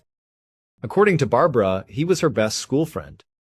Hayward believed Barbara was murdered by a trusted person. So he plainly told Jerry that he needed to know everything that transpired the day Barbara disappeared. Jerry was surprised by the bluntness. However, he took a hesitant breath and claimed that he had taken Barbara's automobile the day before and returned it at her house around 10 a.m. on Monday. He then said he spent several hours in the library. He said he'd meet Barbara. Barbara didn't show up for their later-day hangout. He found her car gone when he checked on her at home. He started walking home again when he saw her car down the block, parked outside an apartment complex he didn't understand. His assumption was that she didn't know anyone there. He stated he was walking to the car and spotted a message inside. Doorknob was open when he tried. He took the note from within and read it. He stated the note was unsettling. He suspected a suicide note. Hayward nods. He noticed the note. BYU police gave it to him. Excerpt, Barbara seemed to be informing her housemates she was leaving town to be with like-minded people. The note was cryptic, so Hayward wasn't sure what to make of it. A suicide note or a regular note could be it. He wasn't even convinced Barbara wrote the letter. Her killer may have authored the letter. Barbara's murderer may have tried to make her absence look like a suicide or a runaway in hopes that police would never uncover her body. Hayward forwarded the letter to a handwriting expert for feedback. Hayward asked Jerry about Barbara. Jerry claimed that they hung out a lot and that she gravitated toward him because she felt unwelcome at school and with her housemates, who didn't like her since she wasn't religious. Jerry also told Hayward that Barbara had exacerbated her roommates' disagreement by shouting sacrilegious things to frighten them. He said there was so much tension between them that he tried to find Barbara a new place to live. This cheered Hayward. The possibility of Barbara's domestic struggle seemed intriguing. Even though a group of young, devout Mormon ladies were unlikely murder suspects, it was worth investigating. One of them may have snapped and tried to injure Barbara after being scared by her mocking. Hayward stood up and informed Jerry he could leave because he had no more questions. He wasn't ready to rule out anyone, but Jerry seemed doubtful. He reported Barbara missing and had an alibi for sections of the day. Given that her body was recovered in a remote region by chance, the killer would have been better off keeping quiet and hoping it was never found. Why would Jerry call the police if he was the killer? It was illogical. Hayward left to hassle officers. They needed to speak with Barbara's roommates in Provo. 2 days after Barbara's death was located in the canyon, Hayward drove to a Salt Lake City pawn shop the next afternoon. Because so much had transpired in the last 24 hours, he was exhausted even more than yesterday. They contacted Barbara's relatives, who were upset, but they had no useful information for the investigation. They didn't know Barbara's friends or school life, so they couldn't say if somebody wanted to hurt her. No one knew if she planned to leave campus. Apparently, she was, since the handwriting expert returned to verify the note. Written by Barbara. If read literally, the note was about her true plans to depart. Hayward thought the letter from Barbara should be interpreted literally after speaking to Jerry, who had talked about the tension between Barbara and her roommates and how she didn't fit in, and after speaking to all 7 of Barbara's roommates, who all admitted they didn't like Barbara. She only wanted to leave university and her roommates. But the roommates had good explanations for Barbara's disappearance. Hayward had to eliminate the housemates for now. Hayward was unconcerned since the roommates had given him another lead. One roommate said Barbara wanted to pawn her Salt Lake City turquoise necklace before she left. Hayward and other cops spent the day searching local pawn shops to discover if she had done it. Hayward hadn't located the necklace or Barbara's pawn store yet. But aside from this jewelry lead, the investigation was losing pace, so he felt hopeful, maybe too hopeful. They had searched and fingerprinted Barbara's car, but discovered nothing substantial. The returned autopsy was basically useless. The medical examiner found 5 gunshot wounds, more than Hayward expected. But they couldn't confirm Barbara's sexual assault. The forensics analysis showed no fingerprints from the crime scene. Hayward entered this pawn store with all of this in his brain. He asked the cashier if she bought a turquoise necklace. To Hayward's surprise, the woman answered, yes. She then pointed to a glass case behind the counter where a long white necklace with turquoise stones was sitting on a red felt pad. After 30 minutes, Hayward was back in his cruiser, his heart racing and his mind running so quickly he couldn't focus. Because Hayward finally had a trail. Barbara fit the shop clerk's description of the turquoise necklace seller. Additionally, the shopkeeper had a sale ticket showing Barbara was at the store on March 11th at 12:50 p.m., the day she disappeared. The most amazing part of this fresh lead was that Barbara informed this clerk she was in a hurry because her lover was circling the block outside. This was significant because Hayward and his crew had interviewed many people in Barbara's life, and none had indicated a lover. Unfortunately, the pawnshop worker had not seen Barbara's boyfriend. After taking the necklace and receipt as evidence, Hayward rushed back to the precinct to make calls. He wanted to know if Barbara's friends knew about this boyfriend but hadn't said it. A deputy stopped Hayward when he parked his car and ran into the precinct. The deputy seemed as excited and stressed as Hayward. The deputy told Hayward he wouldn't believe this, but they were continuing their background interviews, and Barbara's acquaintances indicated she had mentioned Richard, her lover. This was excellent for Hayward. Exactly this information was his goal. The deputy was upset because she had a boyfriend, not this. He said Richard was Richard Finder, a California psychic who was in town on a ski holiday when Barbara was killed. They knew that because Richard had called the station unexpectedly to offer help. A few hours later, Hayward sat across from 30-year-old Richard Finder in interrogation. Richard, with spectacles and a goatee, appeared confident and eager to help. Hayward felt like he was acting. He believed Richard killed Barbara. After all, murderers often entered murder investigations to see what was going on and divert culpability. Hayward believed Richard was ringing in to offer his psychic skills. Hayward had spent the last 2 hours investigating Richard. He also found his .357 pistol, which killed Barbara.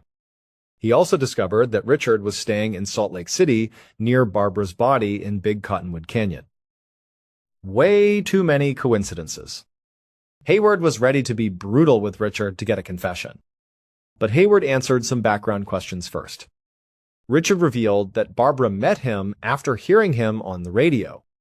He said they'd never been physical but had a profound spiritual relationship. After that, Hayward directly asked Richard why he contacted the station.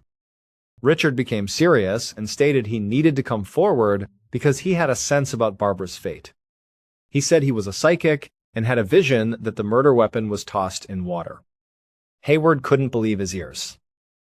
Since the cops hadn't reported the murder weapon missing, he knew they were hunting for the murder weapon, but Richard shouldn't have.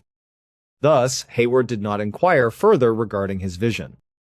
Instead, he asked that Richard account for every hour of his day on March 11, Barbara's disappearance. Richard seemed truly confused for the first time. He glanced at Hayward in disbelief. Afterward, he denied killing Barbara. "Not possible," he said. He spent all day with buddies. Hayward frowned at Richard and handed him a pad of paper to write down his friend's information for follow-up.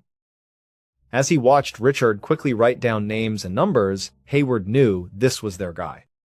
The circumstantial evidence against him was overwhelming. He understood they needed more evidence to arrest. Thus, Hayward would first verify Richard's alibi and then test his .357 against Barbara's murder bullets. So he informed Richard he could go for now, but they needed to check his gun. A few weeks later, Hayward sat at his sheriff's office desk staring at Richard's gun ballistics. Barbara was slain by something other than a gun. Hayward couldn't recall being more startled and disappointed. He identified Richard as the killer. Richard, his sole suspect, was great. After checking his alibi, it didn't hold up. His pals answered, "Well, we were with him, but not the whole day." So Richard was missing for major parts of the day she went missing.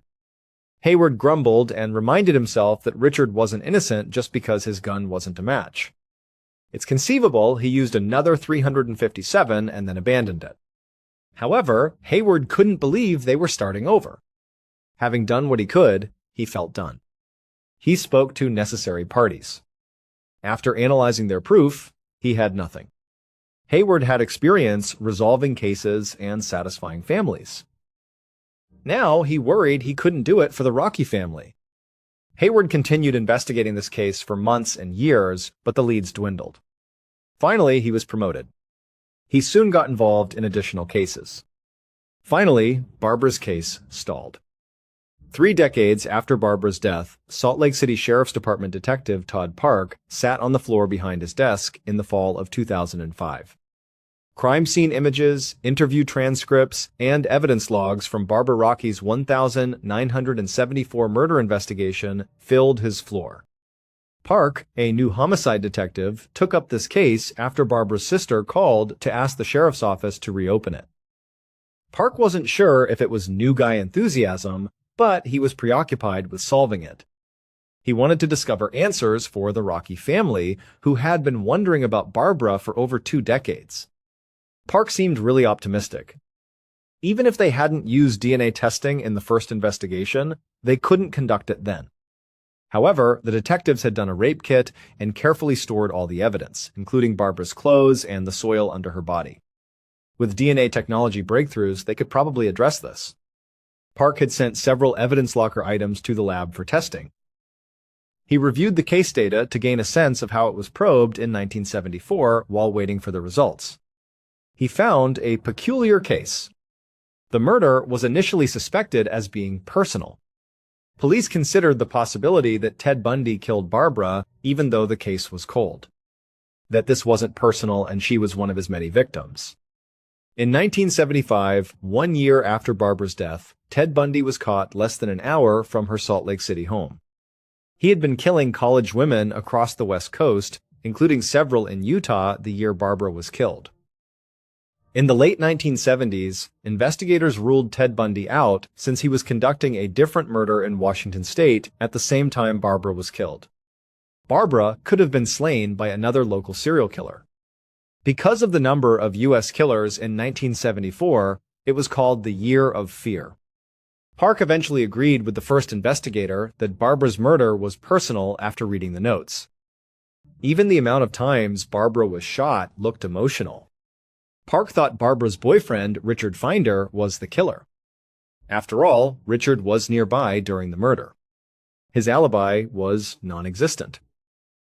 He mentioned the missing murder weapon while the public didn't know. Thus, he learned inappropriate crime scene details. Park thought some people, including Barbara's best friend, Jerry Hicker, deserved a second look. He had an alibi, and Barbara had told the pawnshop owner before she was killed that she was with her boyfriend, not Jerry. If Park was right about this being an emotional crime, Jerry had to be considered. He was Barbara's best buddy in school, so maybe he was furious when she left town. Next, Barbara's housemates. They all had good explanations, but one may have hired someone to assassinate Barbara. Park was aware that the original detectives hadn't discovered any proof, but they hadn't spent much time with the roommates either. They promptly disqualified them. Park also realized it could be someone they hadn't considered, like the utility guy who found the body, or a BYU student who didn't like Barbara and thought she was eccentric. Park wasn't sure, but he was confident they'd find DNA in all that old evidence. They'd discover their killer, then. 2 years later, Park paced his office on an October 2007 afternoon. He occasionally glanced at his desk phone. Each minute he waited for a lab call increased his anxiety.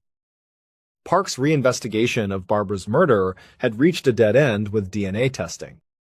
Over 2 years, the medical lab examined practically every item from Barbara's case, including her rape kit swabs and clothes.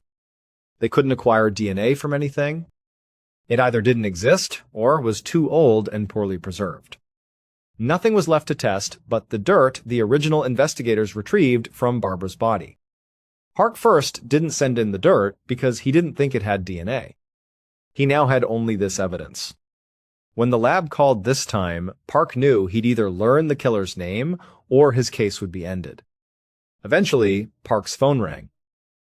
He grabbed it and got a dry mouth as he heard the lab on the other end. Before Park asked, they told him they had a profile.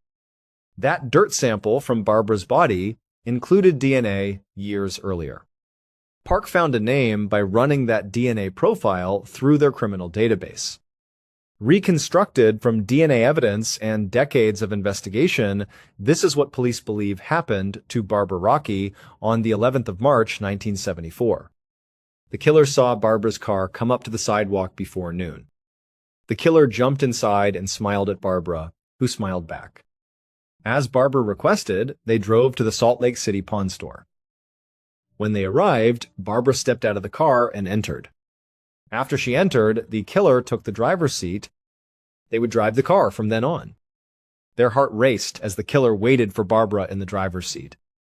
They couldn't wait for her to return outside and get in the car because the killer loved her. They decided to make their connection physical today.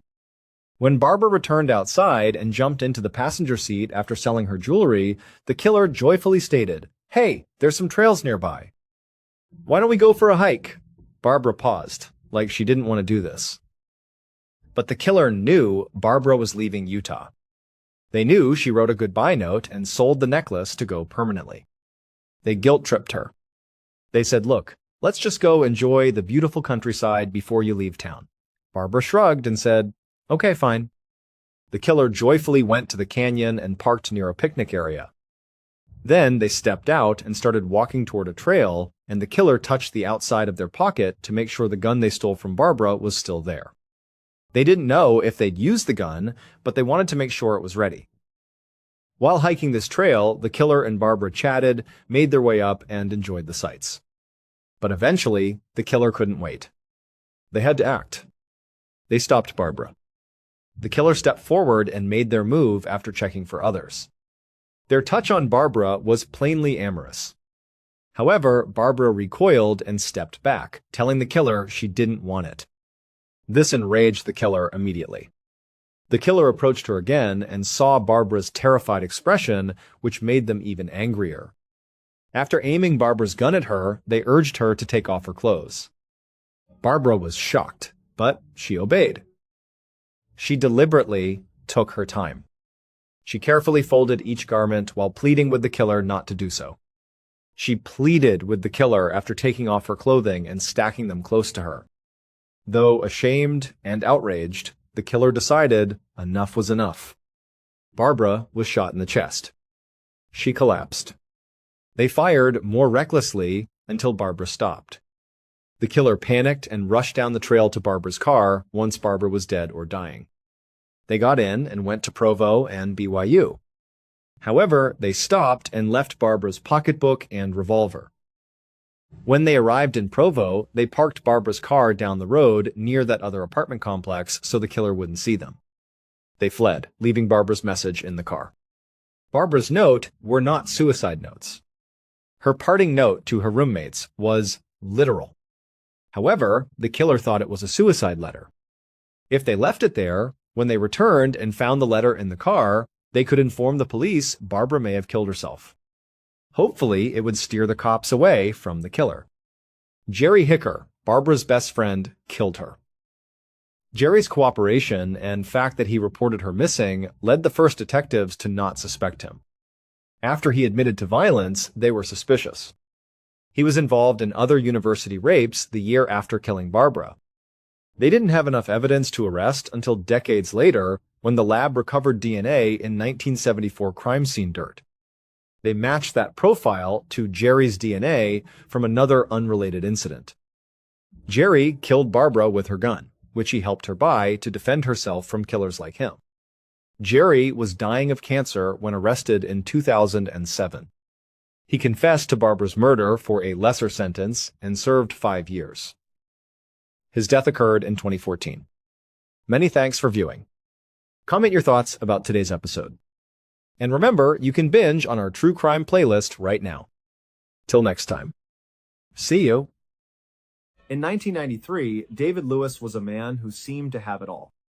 He was a successful and well-respected lawyer living in Amarillo, Texas. He had a loving wife, Karen, and a beautiful 9-year-old daughter.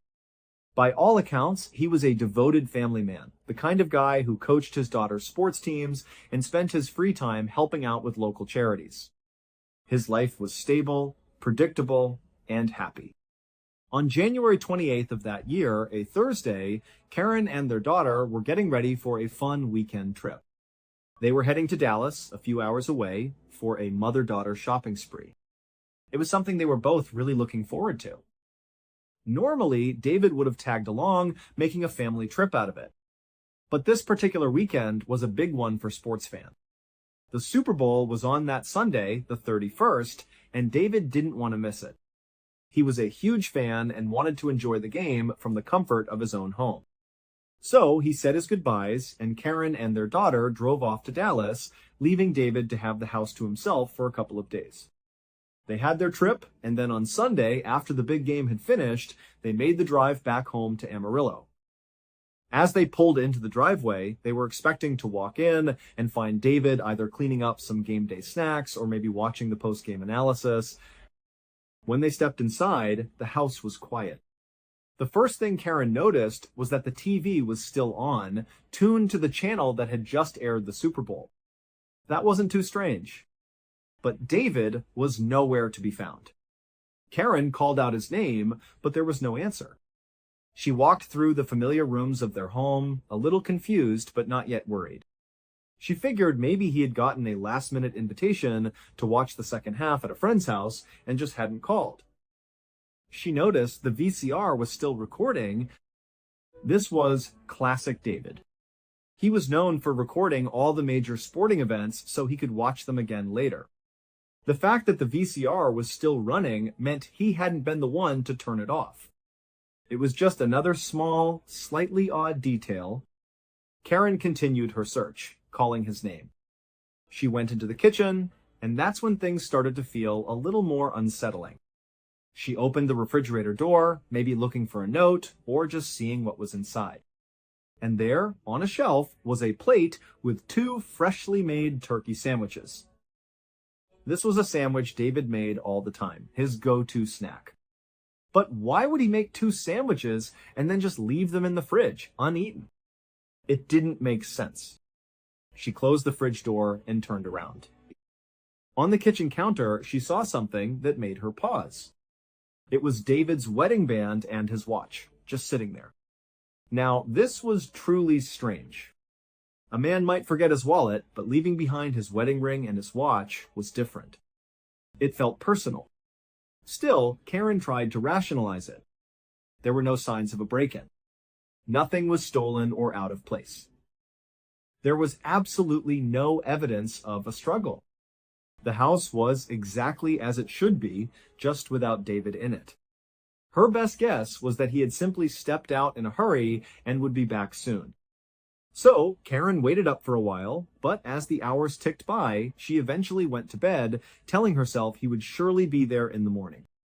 But when she woke up the next day, the other side of the bed was still empty. David had not come home. Now, real worry began to set in. The strange little details from the night before suddenly felt much more sinister. She knew something was wrong. She called the police and reported her husband missing. The Amarillo police began their investigation immediately. It didn't take them long to find a major clue. Within 24 hours, they located David's car. It was parked and abandoned in a downtown lot not far from the courthouse where he often worked. When they searched the vehicle, they found his keys, both for the car and the house, tucked away under one of the floor mats. Inside the car, everything seemed to be in order. His checkbook was there. His credit cards were in the glove compartment. His driver's license was right where it should be. Nothing of value had been taken. Investigators then looked into his recent financial activity, and that's when the story took another strange turn. They saw he had recently made a deposit of $5,000 into the family bank account. That seemed more like someone planning for their family's future than someone in trouble. But then they found something else. He had also recently purchased 2 one-way plane tickets. One was from Los Angeles to Dallas, and the other was from Dallas back to Amarillo. Police couldn't determine if he had actually used these tickets, but it added to a growing theory that maybe David had chosen to disappear. When the police presented all of this to Karen, the abandoned car, the untouched valuables, the bank activity, she told them something that changed the entire direction of the investigation. She said that just before he disappeared, David had told her that he believed his life might be in danger.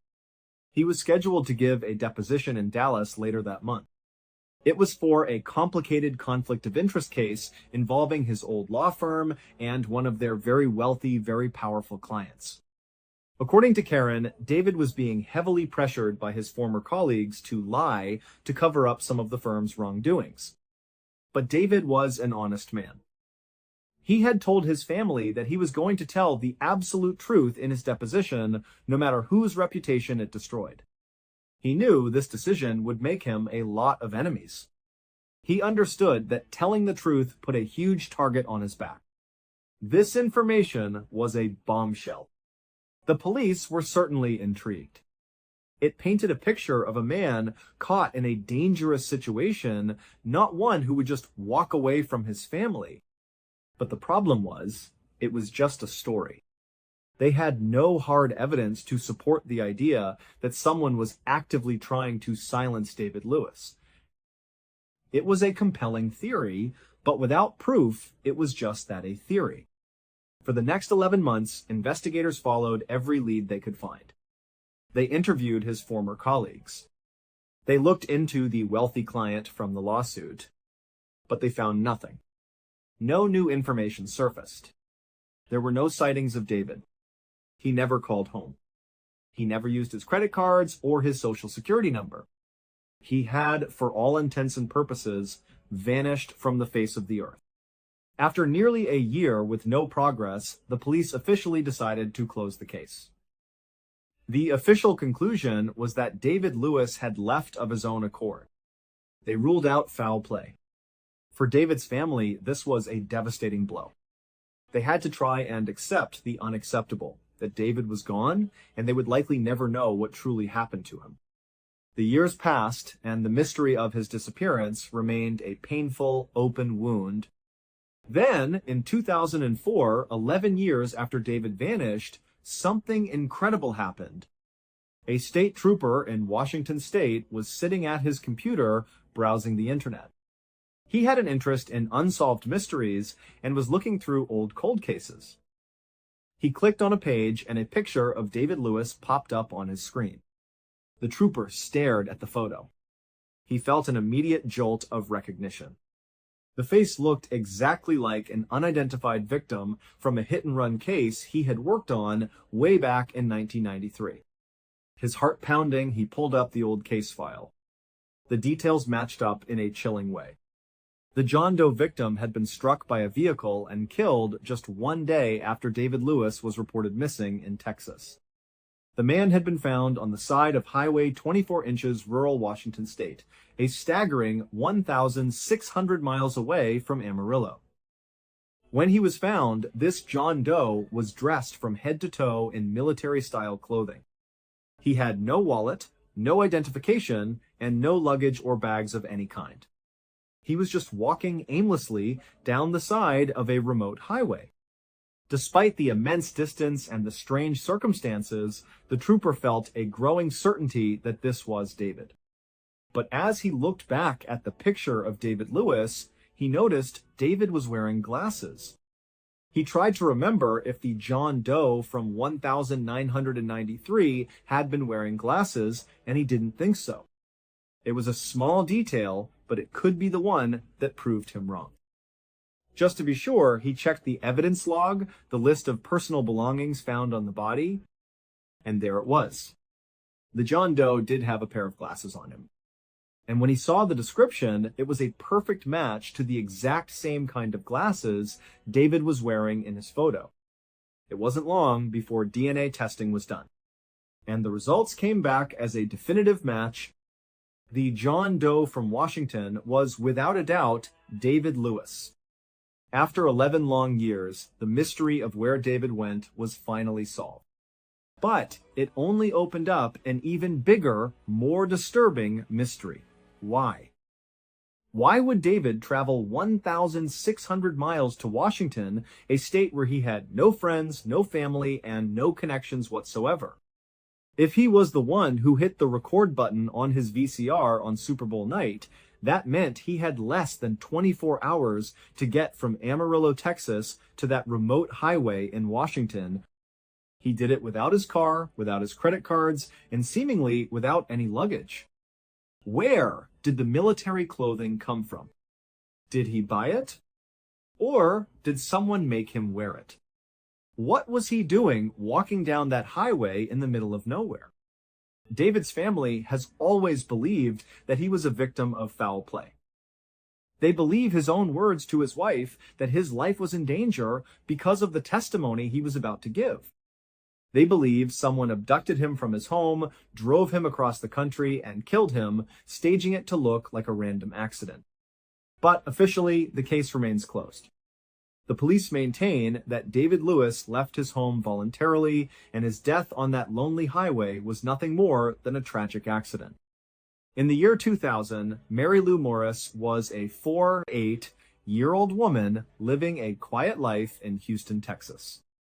She worked as a loan officer at a Chase bank and was happily married to her husband, Jay. On the morning of October 12th, a Thursday, everything seemed perfectly normal. Mary Lou said goodbye to Jay and left for her job at the bank, just like she did every other weekday. That afternoon, Jay decided to give his wife a call at work just to check in. But she didn't pick up her phone. He left her a voicemail, figuring she was just busy with a customer and didn't think much of it. But as the afternoon wore on and she didn't call him back, a small seed of concern started to grow. This was very out of character for Mary Lou. She always returned his calls. By 5 p.m., when Mary Lou should have been finishing up her workday, Jay still hadn't heard from her. He called her again, but once more, the call went straight to voicemail. Now his concern was turning into real worry. He decided to call Mary Lou's supervisor at the bank. The supervisor picked up, and Jay asked if he could speak to his wife. And the supervisor's response sent a chill down his spine. He told Jay that Mary Lou hadn't come into work at all that day. They had tried to get in touch with her as well, but couldn't reach her. In that moment, Jay knew something was terribly wrong. He immediately hung up and dialed 911, reporting his wife missing. The police had barely even started their search for Mary Lou when another call came into the station. It was from a man who had been riding his ATV on a remote dirt road about 3 miles from the Morris' home.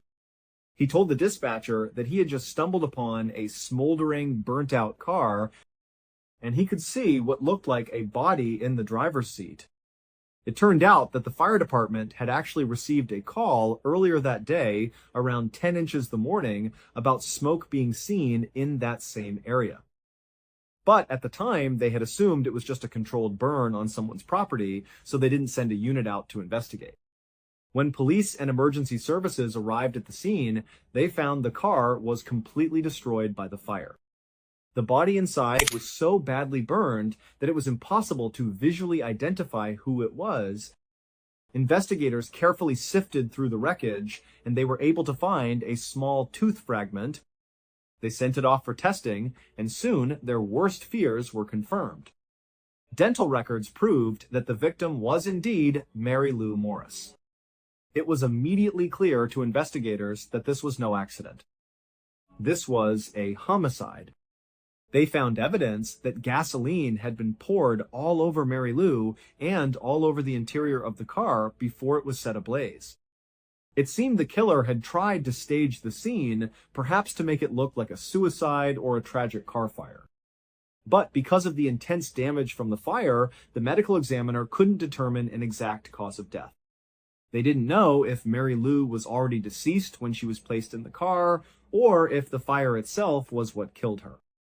As police processed the scene, they noted that a number of Mary Lou's valuables, like her purse, were still inside the car.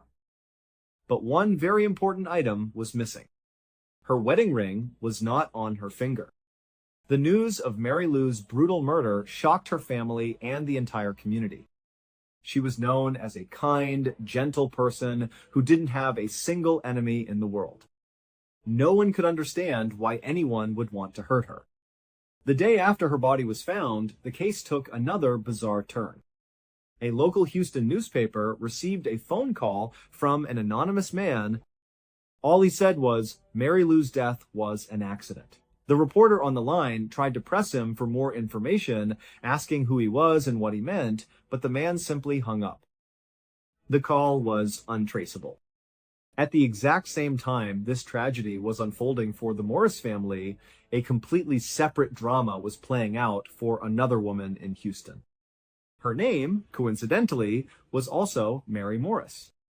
This was 39-year-old Mary McGinnis Morris. She was a successful and well-liked nurse practitioner.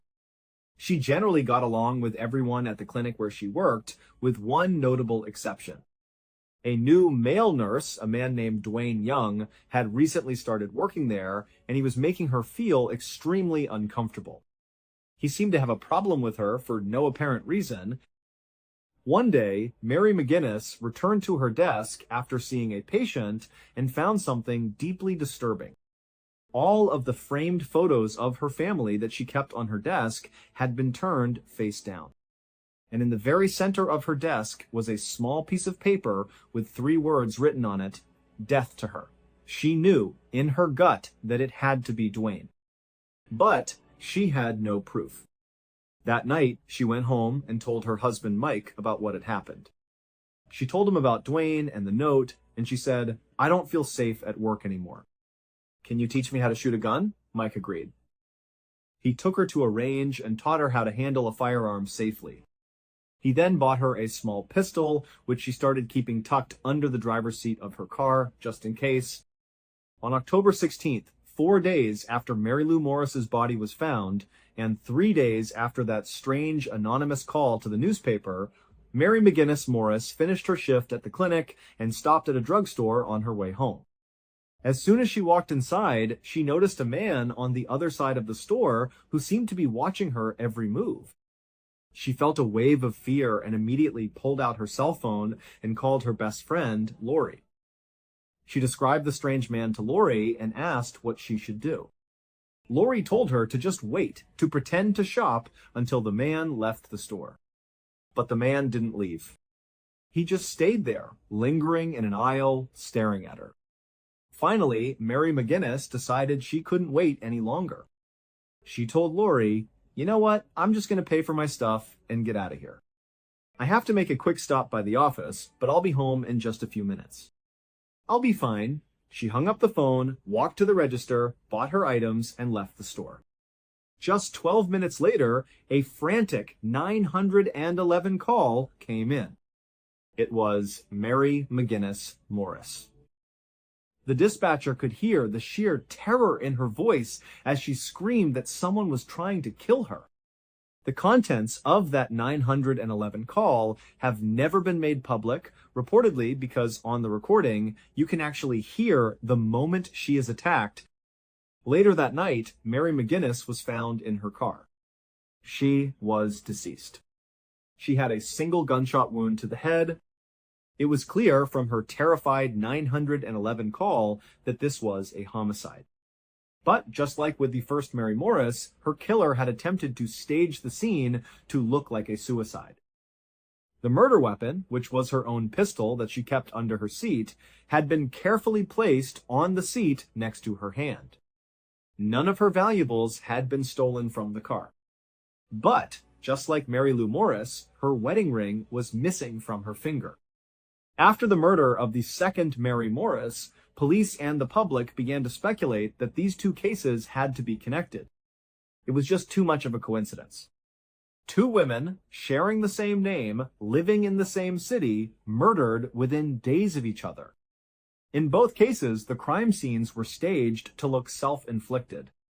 And in both cases, the victim's wedding ring was taken. A chilling theory began to form. This was a professional hit gone horribly wrong. The people who subscribed to this theory believed that Mary McGinnis Morris was the intended target all along, and that the murder of Mary Lou Morris was a tragic mistake. They reasoned that a hitman was hired, given the name Mary Morris and a general location, and he simply killed the wrong woman first. Then, upon realizing his mistake, he was the one who anonymously called the newspaper to say her death was an accident. And a few days later, the hit was successfully carried out on the correct target, Mary McGinnis Morris.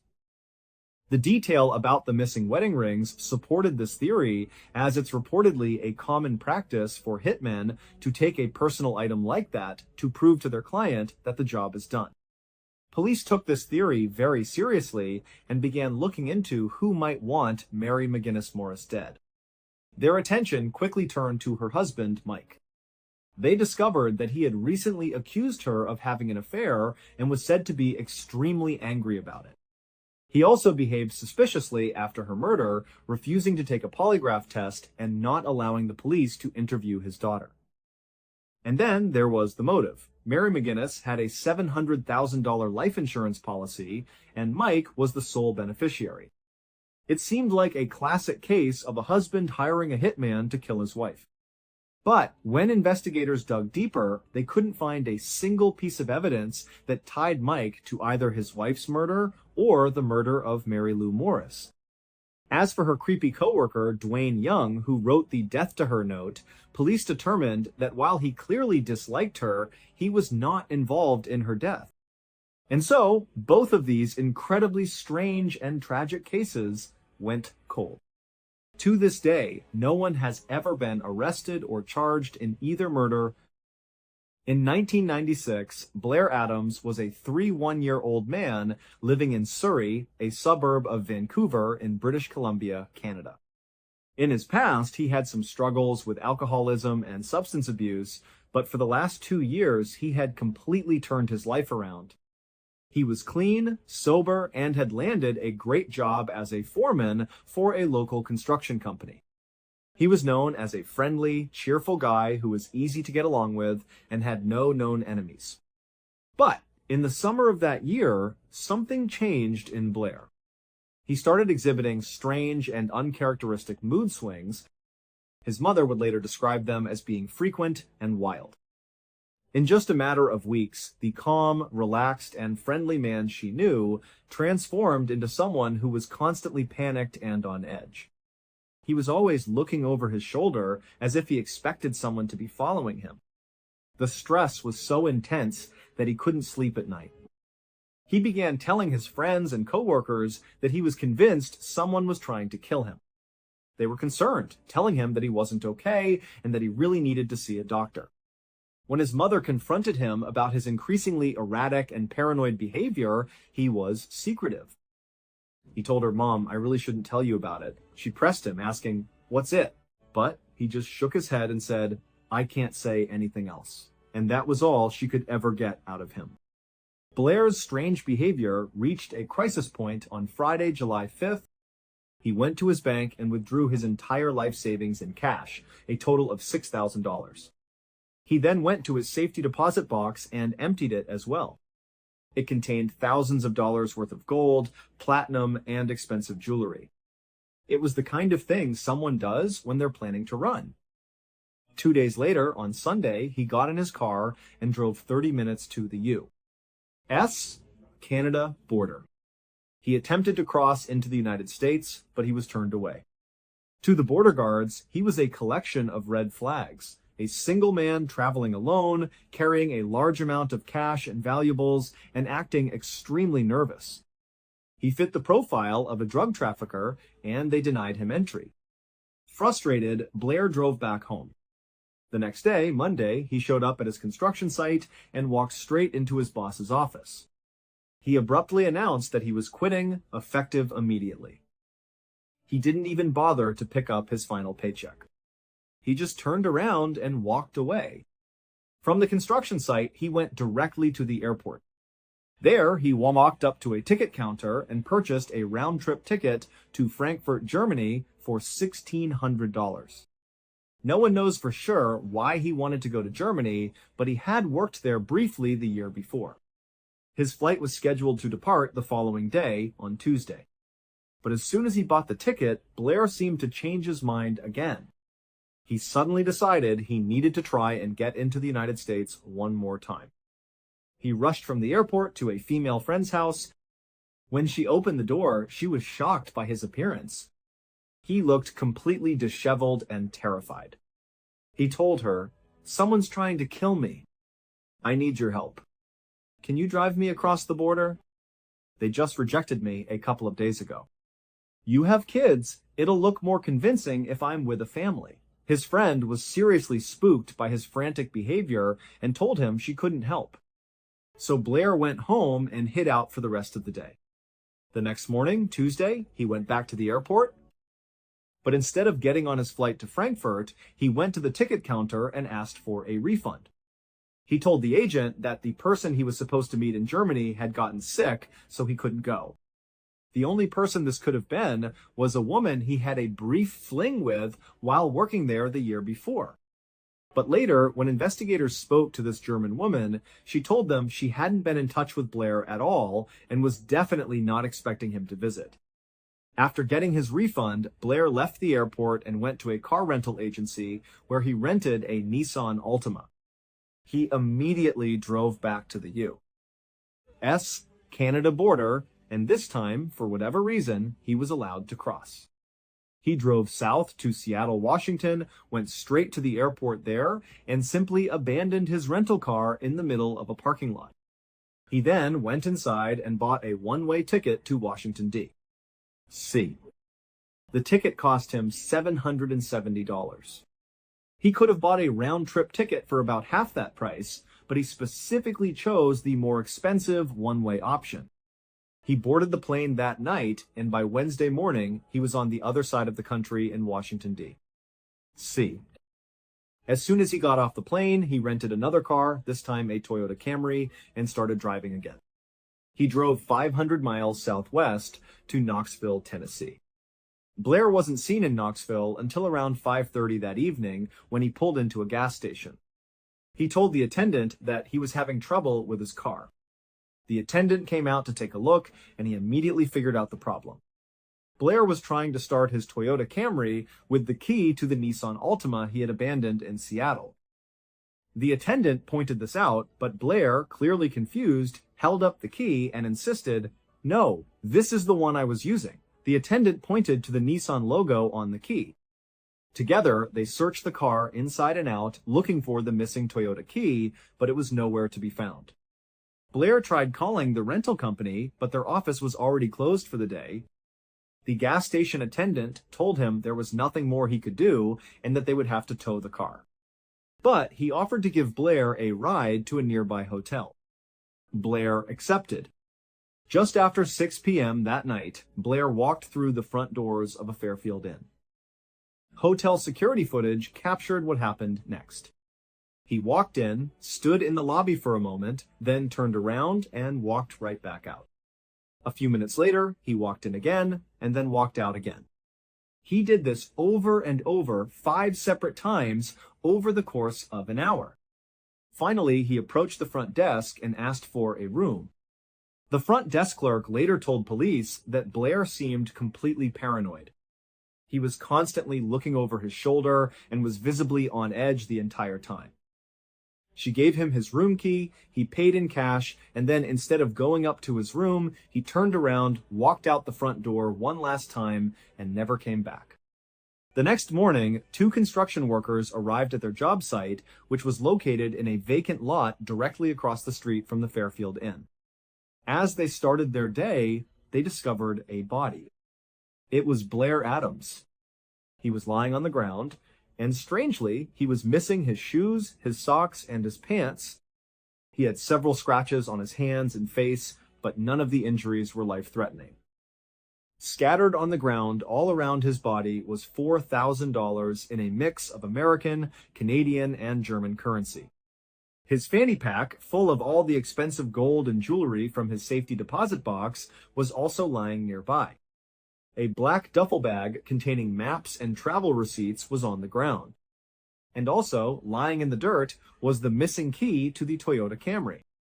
An autopsy was performed, and the medical examiner determined that Blair had died from a single massive violent blow to his stomach that had ruptured his organs. They had no idea what could have caused such an injury. A toxicology report came back clean. There were no drugs or alcohol in his system. The only piece of forensic evidence found at the crime scene was a single long strand of hair that Blair was found clutching tightly in his fist. There were no witnesses to the attack, but a security guard at a nearby business reported hearing a woman's scream coming from the direction of the lot at around 3:30 that morning. The only real lead police had was a composite sketch of a man who several people had seen Blair talking to outside of a Cracker Barrel restaurant shortly after he had left the hotel for the final time. But police were never able to identify this man. Investigators were completely baffled. Was Blair telling the truth all along? Had someone been hunting him for weeks, finally catching up to him in a vacant lot in Tennessee? If so, why didn't they take the thousands of dollars in cash and valuables that were lying right next to his body? Or was Blair suffering from a severe paranoid delusion, and his death was the result of a random, tragic encounter with a violent stranger? To this day, we still have no idea. Thank you so much for watching. Let me know what you thought of today's episode in the comments.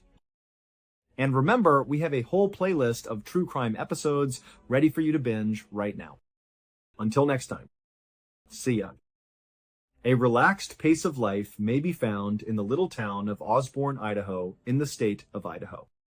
It's the kind of town where everyone knows everyone else, and the routine of daily life is determined by the gentle rhythm of the changing of the seasons. A thick covering of immaculate white snow encompasses the area during the winter months, transforming the rocky hills and dense forests into a world that is silent and frozen during this time of year. Dylan Parker, who was 18 years old at the time, was negotiating the final stretch of his teenage years in this particular context. The majority of the time, Dylan was a typical child. He was in the process of determining what he wanted to do with his life after graduating from high school. He had a strong bond with his family, particularly with his mother, and he had a nice group of friends from his younger years. He, like many other adolescents, had pleasure in interacting with others, and on the evening of the 12th of January 2016, he found himself at a party with a few of his close companions for the first time. A home in his hometown was the location of the party that was being held. A continuous snowfall had been dusting the town for hours, adding to the already thick snowpack that was on the ground. It was a cold night during which the snowstorm had been occurring. At the interior, there was a friendly and energetic environment. Dylan was having a nice time, and there was music playing, people were talking and laughing, and things were going well. A couple drinks were consumed by him as the night progressed. As the hours went by, Dylan made the decision that it was almost time for him to leave the party and go home. This was not something that was out of the norm for a party like this. The effects of the alcohol were beginning to take hold of him, and the prospect of returning to the warmth and comfort of his own bed felt like a very good idea. It was the weather that was the issue. Considering that it was still snowing and that it was chilly, walking home was not a very good alternative. Therefore, he did what any other child in his position might have done. After pulling out his phone, he dialed his mother's number. As soon as his mother answered the phone, she was able to determine, without a doubt, that Dylan had been drinking. There was a slight slur in his voice, and his words were slurred. She felt the usual mixture of parental emotions, a little amount of disappointment, a touch of aggravation that he was drinking at a young age, but the thing that made her feel the most concerned was a profound sense of protectiveness over him. It was late, the weather was terrible, and all she truly needed was to know that her son was safe and sound while he was staying at home. It would be possible for them to discuss his decisions in the morning. Consequently, she listened attentively when he inquired about the possibility of her coming to pick him up. It was he who informed her that he was at a party and that he would stroll down the road to a gas station in the vicinity in order to meet her. It was a well-known location that was simple to locate.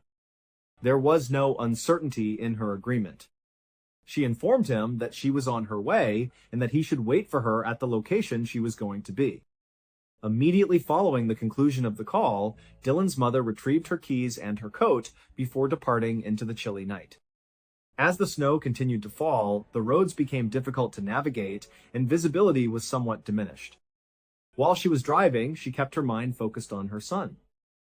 Although she was imagining the lecture that she was going to deliver to him the next day, the primary objective at the moment was to just get him into the car and drive him back to the house. It was possible that she was only a few minutes away from the petrol station when her phone called once again as she was driving. Dylan was the one. On the other hand, the manner in which he spoke was entirely different this time. A comfortable and intoxicated slur was no longer present. She felt a bolt of alarm run through her body as a result of the sharp, anxious edge that had replaced it. Fear was audible in his voice. When he inquired, "Where are you?" "Where are you, Mom?" His voice was strained and frantic. "Where are you?" She attempted to reassure him that everything would be fine by assuring him that she was almost there, that she would be there in a minute or two, and that she was almost there. They were only a short distance away. However, the call was cut off suddenly. He just ended the call. It was 1 minute later when she pulled into the petrol station, which was illuminated by strong fluorescent lights. As she examined the surroundings, she anticipated seeing Dylan waiting for her, possibly stamping his feet to increase his body temperature. The snow was swirling around her car as she did so. However, he was not present. During the few minutes that she waited in the car, she entertained the thought that perhaps he was just walking down the road and was running a little bit behind schedule. However, the minutes continued to pass, and there was still no indication that he was present. She started to feel a knot of worry tightening up in her stomach. She attempted to call his phone, but the call was immediately transferred to his voicemail. That was a peculiar occurrence. Not long ago, he had called her. Why is his phone turned off at this moment? After getting out of her vehicle, she proceeded to stroll into the gas station. She inquired with the person working behind the counter as to whether or not they seen a young man who matched the description of her son. There was a head shake from the cashier. There had been no one else in the room like that. At this point, genuine fear was beginning to take hold. She got back into her vehicle and started driving around the neighborhood in the immediate vicinity. As she drove between the gas station and the house where the party had been held, she went up and down the road 3 times. She cried his name into the snowy night as she rolled down the window, allowing the chilly air to rush in. The night was silent around her. However, the only reaction that could be heard was the gentle hiss of the snow falling. "Dylan! Dylan!" Approximately 30 minutes passed while she was driving around, and her heart was beating rapidly with each passing moment. She continued to call his phone over and over again, but each and every time the call was disconnected and sent to his voicemail. The situation was not right.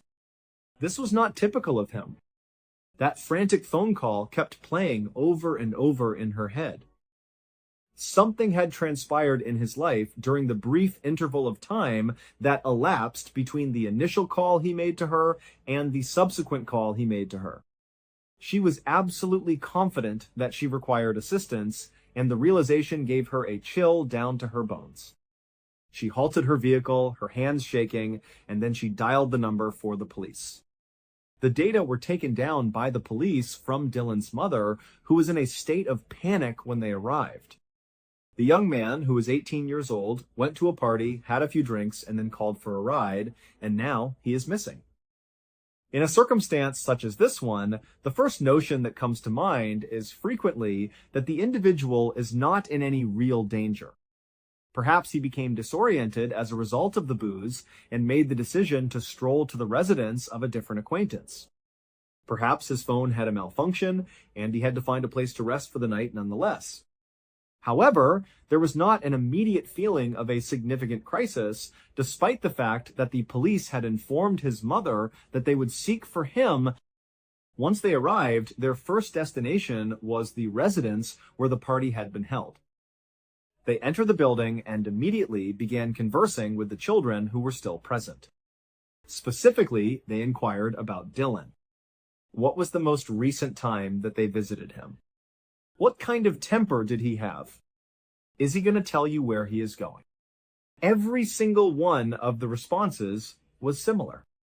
Everyone remarked that Dylan appeared to be in good health.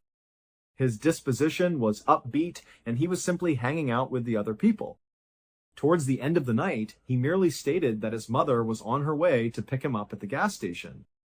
After that, he said his goodbyes and went out of the door. Nobody seen him getting into a car with anyone else. Nobody overheard any arguments, and nobody witnessed anything out of the ordinary. Just now, he left. According to their point of view, the evening came to a conclusion that was entirely typical.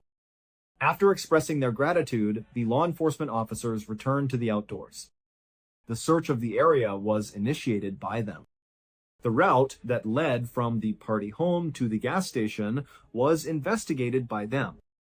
Their flashlights were able to cut through the pouring snow as they searched in ditches and behind buildings.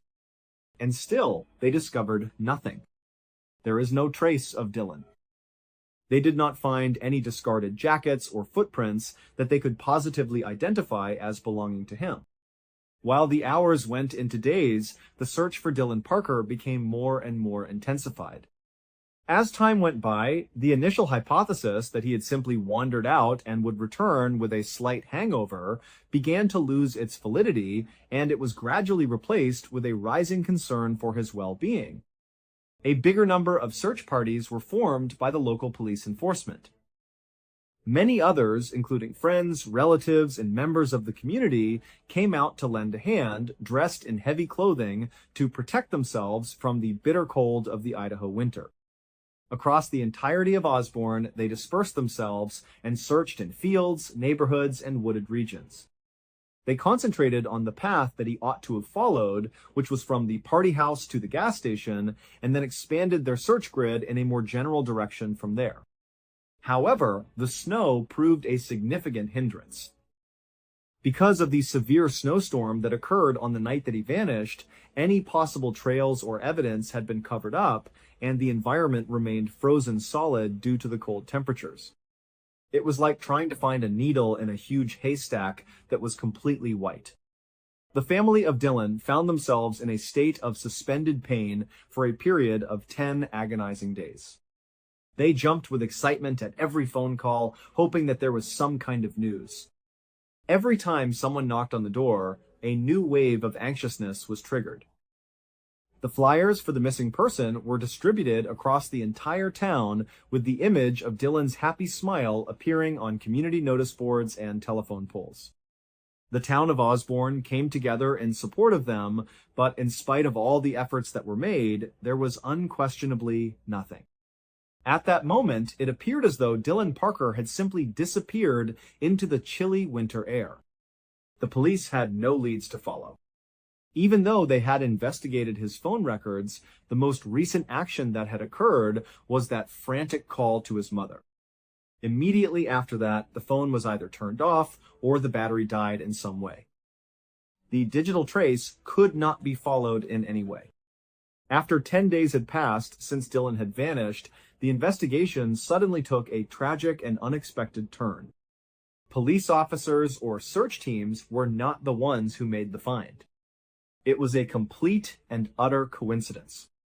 It was a desolate region outside of town where two people were out riding their all-terrain vehicles, ATVs.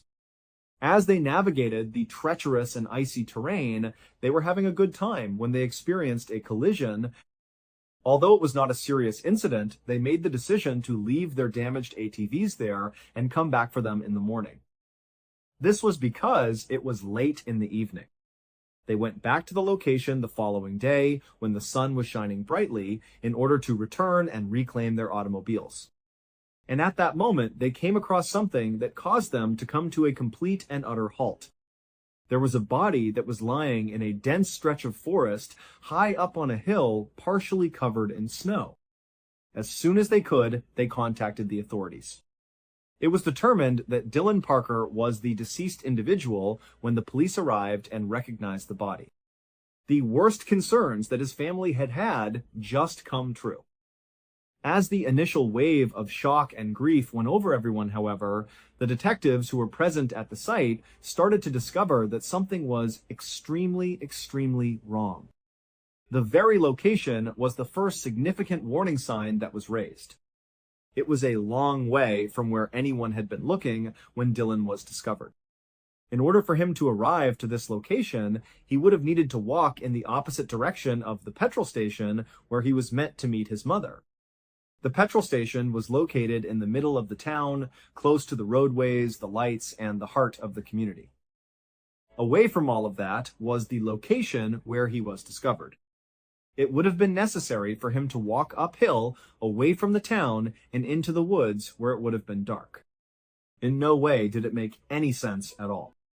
The presence of alcohol in Dylan's system would eventually be confirmed by a toxicology study, despite the fact that he was actually in his hometown. He was so familiar with the region that he could walk into it. In spite of the fact that he was under the influence of alcohol, it seems highly improbable that he would become so bewildered that he would walk for kilometers in the wrong way, uphill and into a tough environment that was covered in trees. By heading in the direction of the gas station, one was walking in the direction of civilization. There would have been a clear beacon in the form of the lights of the town. If you walked in the opposite direction, you would be entering a completely dark wilderness. There was a major disparity between the two routes. Why would he choose the path that would take him away from his ride home and away from the potential for danger? On the other hand, that was only the beginning of the peculiar and unsettling riddle that the detectives were currently looking into. In and of itself, the scene exhibited a number of physical inconsistencies that prevented any straightforward explanation from being possible. The snow was the component that was the most perplexing. The night that Dylan went missing, there was already a considerable amount of snow on the ground, and it continued to snow throughout the night. Dylan was in the process of going missing. There was no snowfall for the 10 days that followed, which was the time period until his body was discovered. The temperatures remained constantly below freezing, which meant that none of the snow that was already present had melted. This was an extremely important fact. A flawless and unaltered record of the ground was produced as a result of this. A clear set of tracks would have been left behind by any person or vehicle that moved through that region, and those tracks would have been preserved in the frozen snow. An exhaustive search of the entire area surrounding Dylan's body was carried out by the detectives after his body was reported missing. Footprints, tire marks, and any other indication of how he arrived were among the things that they were looking for. It was a complete failure. There were no traces that led to the body of the deceased. It was impossible to find any tracks that led away from the body. It was impossible to find any form of footsteps, not only his, but also those of anyone else. Neither an automobile nor an all-terrain vehicle left any tire tracks here. The snow that was all around him was unbroken and as smooth as silk. It appeared as though he had been meticulously positioned there from above, as if he had tumbled down from the heavens into that particular location.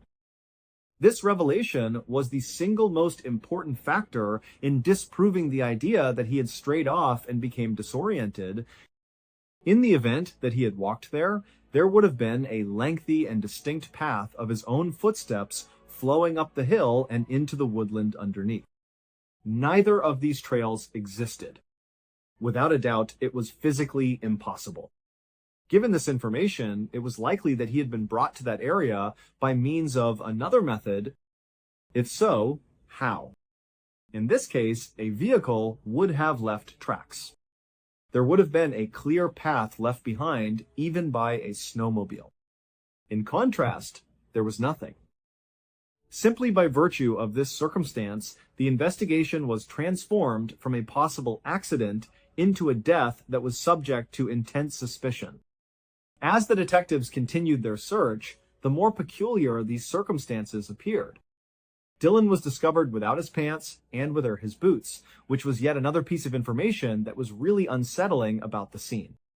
However, his lower body was exposed to the elements, despite the fact that he was wearing a shirt and socks. The fact that hypothermia was stated as the official cause of death for the individual in question was a peculiar occurrence overall. Despite the fact that it is true that a person might experience a phenomena known as paradoxical undressing in the final stages of freezing to death, in which they begin to feel hot and begin to remove their garments, the fact that those clothes were completely absent from the scene was extremely suspicious. His pants and boots ought to have been laying right there next to him, or at least someplace in the immediate neighborhood, if he had removed them on his own while he was in a state of confusion. There was a thorough and extensive search of the region that was carried out. A grid was constructed by dozens of law enforcement authorities and search and rescue teams on the hillside and in the woodland surrounding the location where Dylan was discovered. They searched every inch of the area. A combination of metal detectors and K9 units that had been specifically trained to locate pieces of clothing and human scent were utilized by the team. They looked on for several days. His pants were never located by them. His boots were never located by them. All of the goods had simply vanished. The fact that he did not remove them himself at that location was strongly implied by this revelation. It suggested that they were removed and taken away from the scene by a different individual, maybe with the intention of removing any potential evidence that might have been present. The condition of Dylan's feet, on the other hand, was perhaps the most convincing piece of evidence that pointed away from the accident theory. Upon his discovery, he was only wearing socks. It would be necessary for a person to go through a difficult, snowy, and rocky forest in order to reach that remote location that is located high on a hill. If someone were to attempt that voyage without wearing boots, they would undoubtedly get multiple injuries. They would suffer cuts, scrapes, and bruises on their feet as a result of the pebbles and branches that were concealed behind the snow. This would result in their socks being ripped to shreds and covered in mud, snow, and grime. This is nothing more than basic physics and common sense. When the body of Dylan was investigated by the detectives, they were astounded to discover that his socks were spotless. There was no evidence of them being damp, unclean, or ripped. And when the feet were examined by the coroner, it was discovered that they were absolutely free of any injuries. Everything that would have indicated that he had traveled even a short distance over that kind of terrain was completely absent, including cuts, bruises, scratches, and other marks. As a result of this particular piece of information, the official story was entirely discredited. The task was not feasible. There is no way that he could have done that by foot. The absence of footprints in the snow that was completely untouched, the fact that his pants and boots were absent, and the fact that his feet and socks were clean and unharmed, all contributed to the creation of a disturbing picture. There was no evidence that Dylan Parker made his way into the woods and died of hypothermia. That is where he was brought. The circumstance had been fabricated. This somebody had either transported him or drove him to that spot via an unidentified method that did not leave any traces behind, removed some of his clothing, and then left his body there for others to discover there. The event in question was not a terrible accident, rather it was something much more diabolical. Behind the scenes, a huge disagreement started to develop as the official investigation moved forward toward its conclusion. The official cause of death was ruled to be hypothermia according to its finding. On the basis of this information, the local authorities and the county were getting ready to conclude the case and declare Dylan's death to be the result of an undesirable accident. The story that they were constructing was that he had been drinking, that he had become disoriented in the snowstorm, that he had strayed in the wrong direction, and that he had ultimately passed away due to the frigid conditions. Although they accepted the peculiar features, they appeared determined to disregard them as anomalies that might be explained, possibly due to the fact that he was under the influence of alcohol. Nevertheless, this straightforward explanation was not accepted by all individuals. An individual by the name of David Roos, who served as the deputy coroner, was one of the important figures who disagreed. Roos had been present at the location. After examining Dylan's body, he had left. In addition, he was the kind of person who put the utmost faith in reasoning and evidence. It was very clear to him that this was not anything that could have happened by chance. Among the anomalies that were not insignificant were the pristine snow that did not have any tracks, the missing clothing that were never located, and most importantly, the spotless socks and feet that were not wounded. They were evident inconsistencies with the theory that the disaster occurred. He was certain that Dylan had been the victim of some kind of criminal activity. He was under the impression that Dylan had been attacked or killed after leaving that party, and that his body had been transported sometime later to that hillside in order to deceive authorities. He suspected that something had occurred to Dylan after he left that party. His professional view was that the scene was a planned performance.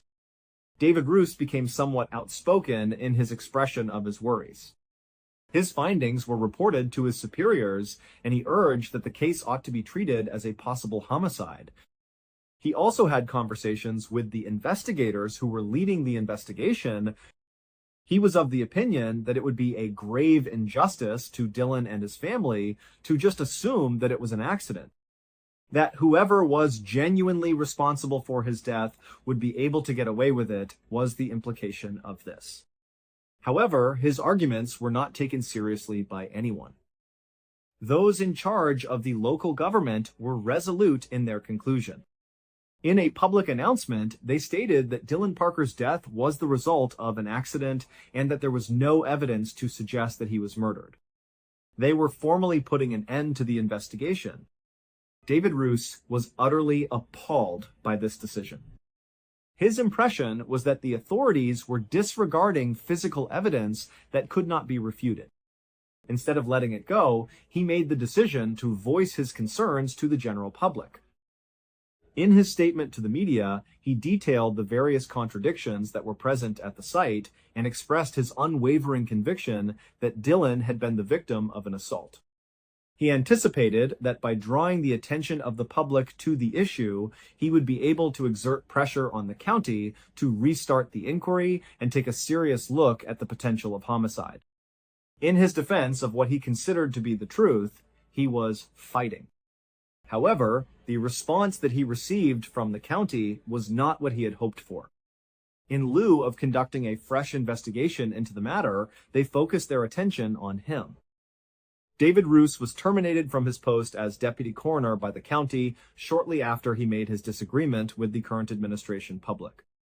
In their formal explanation, they stated that he was no longer qualified to perform the duties of the position. Roos, on the other hand, was persuaded that he was terminated for one purpose and one reason only: to keep him hidden from the public. He was under the impression that the county was trying to cover up the case in order to avoid the hassles and potential scandal that would arise from a homicide inquiry. He was a thorn in their side. Not only did they remove his official platform by sacking him, but they also made it abundantly apparent that they would not allow any type of opposition. Therefore, the official version of events was correct. It was determined that Dylan Parker's passing was by accident. This case has been resolved. However, there was never any more investigation carried out. Never once was anyone questioned about the likelihood of a criminal act being committed. It was never attempted to identify the person or individuals who were most likely responsible for Dylan's passing. Dylan's family was placed in an unfavorable circumstance as a result of the consequences of this decision. The pain that they were left with was compounded by a terrible sense of injustice, and they were completely unable to find any answers to their questions. They were given an official explanation for their son's death that was completely illogical and contradicted all of the evidence. They had a familiarity with both their son and the community. It was unfathomable to think that he would become so disoriented that he would walk in the opposite direction of his ride home, uphill into a dark forest, and that he would accomplish this without leaving a single footprint. Although it was terrifying to think about, the idea that was proposed by the coroner, David Roos, was the only one that appeared to be consistent with the peculiar and unsettling facts. The absence of traces, the absence of garments, and the pristine condition of his feet could all be accounted for by this one explanation alone. The question is, what exactly took place with Dylan Parker on that chilly night in January? We are able to attempt to rebuild a series of events that is more credible despite the fact that it is scary based on the data. At approximately 11 o'clock at night, Dylan left the party with the intention of walking the short distance to the petrol station. During the course of that little stroll, he came across something or someone. It was possible that it was a person he knew, but it could also have been a complete stranger. A ride might have been provided to him by them. When he called his mother for the first time, he was calm. Simply put, he was validating the action plan. However, within the few minutes that followed, a terrible occurrence occurred regarding the situation. The second phone call, the one in which he sounded terrified and worried, was most likely made while this horrific new circumstance was taking place. It's possible that he became aware that he was riding in a vehicle with a person who had no intention of driving him to the gas station. It's possible that a disagreement broke out. The last time anyone ever heard from him was when he committed suicide. What happened next is unknown, but it seems likely he was taken to a different, secondary location. He was either slain on purpose or restrained and left to expire as a result of exposure to the weather. Both of these events took place at that location. The people responsible then held onto his body for some period of time. After several days, perhaps when they felt the initial search efforts were dying down or moving to other areas, they decided to dispose of his body. They chose a remote location, a place where he was unlikely to be found quickly, but a place that might eventually be discovered. They transported his body up that hillside, possibly carrying him to avoid leaving footprints. They placed him carefully in the snow, removing his pants and boots before they left. Why they took those items is a mystery. Perhaps it was to remove any potential DNA evidence that might have been on them. Or maybe, in a more disturbing twist, they were taken as a kind of trophy. This reconstruction is the only one that accounts for all the impossible evidence found at the scene. It explains why there were no tracks in the snow. It explains why his feet and socks were clean. It explains why his pants and boots were missing and never found. But because the case was officially closed as an accident, this is all just theory. The troubling questions remain unanswered. Who did Dylan encounter after he left the party? What was said or done that led to that terrified phone call? And who would go to such elaborate lengths to stage a death scene to look like an accident, only to do it so poorly that it was full of impossible contradictions? For the family of Dylan Parker, these questions are a constant, haunting presence. They are left with the memory of their son and the knowledge that the truth of what happened to him was dismissed and buried along with him, leaving a cold case in the snows of Idaho that may never be solved. You are very much appreciated for watching. Let me know what you thought of today's episode in the comments. And remember, we have a whole playlist of true crime episodes ready for you to binge right now. Until next time, see ya. Sometimes the most frightening stories are not the ones about monsters hiding in the dark or shadowy figures in the woods. They are the stories that start in the most ordinary of places. A radio station, a military ship, a county jail. They involve regular people making what seem like small decisions, but those decisions create ripples that spiral into something truly unbelievable and often tragic. Today we're looking at 3 stories where a simple choice, a fun contest, and a routine arrest went horribly wrong. One is a story of incredible laziness, another of a game that turned deadly, and the last is a story of a man being completely forgotten by the world. To do this first story justice, it has to be told in the first person. So just know, for this part, I am simply an actor relaying someone else's experience. I was on a U.S. military ship sitting in the wardroom. The wardroom is basically the officer's lounge, a place to grab a coffee or a bite to eat. It was early morning, and the operations officer came stumbling in. This guy was the absolute definition of not a morning person. He was bleary-eyed, moving like a zombie, and clutching a bagel in his hand. He sits down at the table directly across from me, barely conscious, and starts gnawing on his breakfast. I was sitting with my back to the outboard side of the ship, which is the outside wall. Right next to my head was a porthole, and the morning sun was beaming through it. The light cut right across the room and was hitting this officer directly in his face. He's squinting, trying to block the sun with his hand, looking totally miserable. I'm just watching him, expecting him to do the logical thing and just shift his chair a few inches to the left or right to get out of the sun's path. But he doesn't. Instead, this officer slowly, and I mean slowly, reaches for the phone that was mounted on the wall. He picks up the receiver, brings it to his ear, and in a groggy voice he says, "Yeah, bridge!" Yeah, this is ops. "I need you to adjust our path." He pauses for a second. "Yeah, 156. Yep, that's about right." "Okay. All right, bye." He hangs up the phone and just sits there. He hasn't moved an inch. He's still squinting, looking up at the sunlight that's blazing on his face. I'm looking back and forth between him and the porthole, trying to figure out what just happened. And then I see it. The circle of light from the porthole gradually begins to shift off of him. It moves across the table, onto the wall behind him, and then it just stops. By ordering the bridge to change the ship's course by about 15 degrees, he had changed the ship's position just enough to move the sun off his face.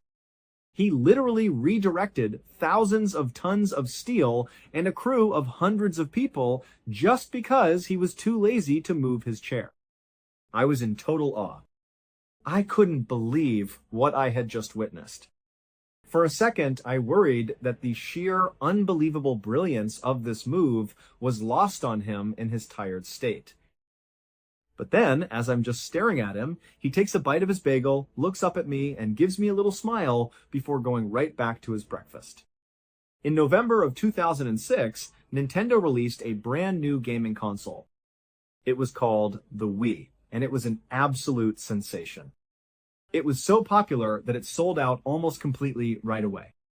By January of the next year, you still couldn't find one on the shelves in most places around the world.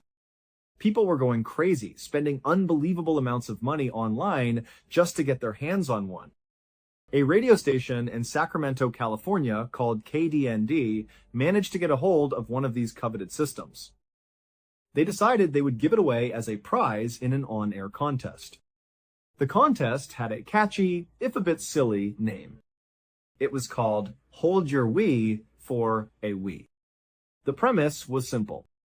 Contestants would be given lots and lots of water to drink. The person who could hold it the longest, meaning they didn't go to the bathroom to urinate, would win the brand new Nintendo Wii. In the days leading up to the contest, the radio station promoted it very aggressively on the air. As they did, lots of concerned listeners started calling in. They warned the station that drinking too much water too quickly can actually be deadly, but the station just brushed these concerns off. The on-air personalities said they were aware of the risks and that all the contestants would be signing a waiver. This waiver, they claimed, meant the station was not responsible for whatever happened to them. On the morning of Friday, January 12th, 18 contestants showed up at the KDND radio station. They were all led into a room and handed their waivers to sign. One contestant later said the waiver only seemed to cover publicity issues, not anything about health and safety. One of the people there that day was a 28-year-old woman named Jennifer Strange. Jennifer was a mother of 3, and she was there trying to win this Wii for her kids. She, along with everyone else, signed the paper and was then ushered into the contest room. The rules were laid out. They were each handed an 8-ounce bottle of water. Every 15 minutes, they were expected to finish that water bottle. If they couldn't finish it in time, or if they got up to use the bathroom at any point, they were out of the contest. The contest officially started at 6:45 a.m. By 8 a.m., after 5 bottles of water had been consumed, a number of contestants had already pulled themselves out of the game to use the bathroom. The radio staff, however, felt like the contest was moving too slowly. So, to speed things up, they gave the remaining contestants, including Jennifer, a larger bottle of water to drink from. Over the next several hours, all of the contestants, except for Jennifer and one other person, had dropped out. The pain was just too much. They had to go to the bathroom. Jennifer was heard on the air, her voice strained, saying that it hurt so much. One of the radio hosts just laughed and said, "Well, do you need to lay down?" Then someone else piped up and said, "She can't even walk." And the room just filled with laughter, and nobody did anything. Around this time, a nurse who was listening to the broadcast called into the station. She very emphatically told them that what they were doing was a really, really bad idea. She said, "You're going to get someone killed from water intoxication." Water intoxication, also known as water poisoning, is a very real and dangerous condition. In a nutshell, when you drink way too much water in a short period of time, it dilutes the sodium levels in your bloodstream. This can cause your cells, including your brain cells, to swell up. This swelling can lead to comas, seizures, and even death. The host, after hearing this nurse's very serious concern, just turned away from the phone and yelled to the contestants, "Hey, is anybody dying out there?" Then he just laughed and hung up on the nurse. A little while later, you can hear one of the hosts on the broadcast commenting on how Jennifer's belly looked really strange. It had become totally distended and bloated. They joked that it looked like she was pregnant. At some point, both Jennifer and the other remaining contestant started vomiting. But instead of dropping out of the contest, they just continued to drink more water, determined not to go to the bathroom. But finally, the pain became too much for Jennifer to bear. She dropped out of the contest, and she finally relieved herself. For coming in second place, she was given tickets to a Justin Timberlake concert. On her drive home from the radio station, Jennifer began experiencing a horrific headache. It was so bad that she was just sobbing uncontrollably. Through her tears, she called one of her coworkers and told her she wasn't going to be able to make it into work that day. Her head just hurt too much. After she hung up, the coworker she had just spoken to was really concerned about her. She decided to call Jennifer's mother to let her know what was going on.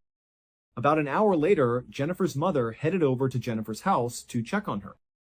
When she got there, she found Jennifer dead in her bathroom. She had died from water poisoning.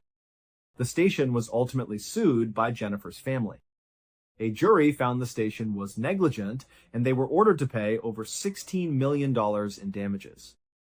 In 2005, a 57-year-old man named Stephen Slevin was physically a healthy man, but mentally he was really struggling. He was depressed and felt like his life didn't have any purpose anymore. So, in August of that year, he decided to just get in his car and go on a road trip. He didn't have a destination. He just felt like if he could get out on the open road and just go somewhere, anywhere, he might start to feel better. On this road trip, he eventually began drinking alcohol. Before long, he was swerving along a New Mexico highway. A police officer saw his erratic driving and pulled him over. Once Stephen failed his sobriety test, the police officer arrested him for a DWI. Stephen was brought to a local detention center. During his booking process, it was discovered that he had a history of mental illness. So the officers, following that county's policy, decided to segregate him from the rest of the general population. In an effort to protect Stephen from himself, they moved him into a padded cell on the first floor. They removed all of his clothing and put him in what's called a suicide smock. It looks kind of like a big, thick blanket that's wrapped around your upper body. It keeps inmates warm and modest, but it also prevents them from being able to ball up their clothes to create a noose they could hurt themselves with. After a few days in this padded cell, Stephen was moved to a better cell. This one had a window, a shower, and a toilet. He was kept there for 2 weeks under strict medical observation. But at the end of those 2 weeks, for reasons that are still not entirely clear, Stephen, this mentally unstable man, was moved into solitary confinement to await his trial for the DWI. Solitary confinement is a type of imprisonment where an inmate is put into a single-person cell and they are kept there nearly around the clock, without any significant human interaction. The psychological effects of solitary confinement are well documented and they are terrifying. Just 15 days in solitary can be enough to cause permanent psychological damage. Stephen's first few weeks in solitary were actually okay. He was allowed to write to his family, and he was able to detox and reflect on his life. During those first few weeks, it was noted in the records that Stephen was very polite in his very limited interactions with the officers who were dropping food off through the slot in his door. Also, when Stephen had a few minor medical issues, instead of throwing a fit, he would just knock on the inside of his door and wait patiently for someone to acknowledge him. This often took a long time, but he never got frustrated or angry. But by January of 2006, so roughly 3 months into his solitary stint, Stephen had not received any updates on when his case was going to go to trial. And he was starting to lose his grip on reality. He was having these severe panic attacks, and he was suffering from intense hallucinations. He desperately wanted to find out how much longer he was going to be kept in that cell, but nobody would tell him anything. He tried writing letters to his family, asking them for help, or asking them to try to get an update on his case. But when he went to actually write the letters, his hands would shake so severely from the stress and anxiety that he literally could not write. Starting that January, Stephen began spending the bulk of his day huddled in the corner of his cell with his knees tucked up to his chest, just rocking back and forth. He was supposed to be allowed out of his cell a few times a month, but in April of that year, that stopped. He almost never left his cell again. And without ever leaving his cell, Stephen was unable to bathe. His skin began to develop a fungus and started to fall off in patches. His fingernails grew long and curled. His teeth began to rot. Finally, on the 8th of May 2007, after 1 year and 8 months of being in solitary confinement, Stephen was transferred out of his cell to a behavioral institute in Las Vegas, Nevada. After bathing and shaving and getting his hair cut and receiving proper medical treatment, he was back to his normal self within a couple of days. While he was there, he had a chance to speak to a lawyer. The lawyer would later say that during their entire meeting, Stephen just kept asking, "Where have I been?" The lawyer explained to him, "You've been in solitary confinement, awaiting trial. You've been there for almost 2 years." Stephen was shocked. He literally didn't believe him. He actually couldn't remember that huge chunk of his life. It was as if his mind, to protect itself, had completely repressed the trauma. But as the lawyer told him more about it, it began to come back to him in flashes. He begged the lawyer to not let them send him back to that solitary confinement cell. The lawyer said, "Unfortunately, if that's where they decide to keep you, that's where you'll be until you have your trial. And we have no idea when that trial is going to be. But stay strong. It's bound to be soon." Stephen stayed at the Institute for 2 weeks. During that time, he asked constantly about when his trial was going to happen, but nobody knew. And at the end of those 2 weeks, Stephen was abruptly taken from his room, put in a van, driven back to New Mexico, and put right back into his solitary confinement cell. Immediately, Stephen began to deteriorate again. He begged the guards not to put him back in there, but nobody was listening. And before long, the heavy steel door had shut, and he was all alone again. Within a couple of days, Stephen developed a painful abscess in one of his teeth. He tried to get medical attention, but he was ignored. So he sat in the corner of his cell, and for 8 straight hours one day, he rocked back and forth and violently twisted and yanked and pulled on that infected tooth until he was able to rip it out of his own head. Almost 2 months later, on the 22nd of June 2007, Stephen's case was finally put before a judge. The judge immediately dismissed all of the charges against him. It's believed the judge had found out about the horrible mistreatment Stephen had endured and took pity on him, but we will never know for sure. 3 days later, Stephen was released from jail and reunited with his family. He had been in solitary confinement for 2 years without so much as a single hearing to tell him what was going on with his case. He had essentially been completely forgotten about. He would go on to sue the county, and he won $15.5 million in damages. However, at the same time he was winning this case, he was diagnosed with terminal lung cancer and given less than a year to live. It is unclear if he is still alive today. 3 completely different stories, but they all show how fragile our own worlds can be. How a moment of extreme laziness, a terrible lapse in judgment during a contest, or a crack in the system that's supposed to protect us can change everything forever. It's a haunting reminder that sometimes the real horror isn't some external force, but the devastating consequences of very human decisions. 3 stories. 3 ordinary places. 3 decisions that never should have mattered until they did. Because what makes these stories unsettling isn't just what happened, it's how easily it all began. A small choice. A moment of carelessness. A system that didn't react in time. And suddenly, everything changed. Until next time. Obsession is a quiet, dangerous thing. It usually starts out harmlessly. Maybe it is a hobby you enjoy, a television show you love, or a dream you have been chasing since you were a kid. You think about it during your morning commute. You talk about it with your friends. But for some people, that interest slowly starts to twist. It becomes a hunger that cannot be satisfied by just thinking or talking. They need to feel it. They need to live it. They want to cross the invisible boundary that separates normal life from the darkest parts of human nature just to see what lies on the other side. And once that boundary is crossed, there is no going back. This is the story of a man who let his obsession drive him to build a real-life house of horrors, and the 2 unsuspecting men who walked right into it. To understand how this nightmare began, we have to look at a man named Mark Twitchell. Ever since he was a young boy growing up in Edmonton, Canada, Mark had one massive dream. He wanted to be a famous Hollywood filmmaker. He wanted his name to be known all over the world. But the problem was, Edmonton was not exactly a hotbed for the film industry. If you wanted to make movies, you usually had to go to Vancouver, Toronto, or down to Los Angeles. Mark did not do that.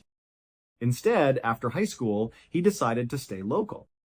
He enrolled in an Edmonton art college and graduated in the year 2000 with a degree in radio and television arts. He was convinced that this degree would be his ticket to stardom. But after graduation, reality set in. Mark made several short films, but none of them went anywhere. They were only watched by his close friends and supportive family members. For years, it seemed like his filmmaking career was going to be a complete dud. And so, it looked like Mark was destined for a quiet, unremarkable life. But then, in 2007, Mark had an unexpected breakthrough. He had been a massive Star Wars fan his entire life. He decided, purely as a passion project, to write a script for a prequel to the Star Wars franchise. When he finished the script, he showed it to his colleagues. They were absolutely blown away. They told him that the writing was incredible and that he needed to actually produce it. Mark was amazed by this positive feedback. He decided to take a huge gamble and produce the film. He began reaching out to various actors to see if they would be interested in playing a role. Amazingly, his script found its way to Jeremy Bulloch, the actor who played the iconic character Boba Fett in the original trilogy. Jeremy was so impressed by Mark's script that he agreed to fly to Edmonton and play a role in the film.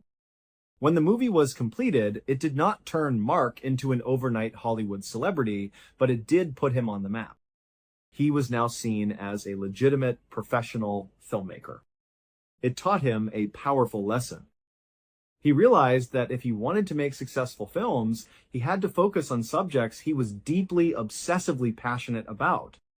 Fast forward to 2008, Mark was looking for his next big project.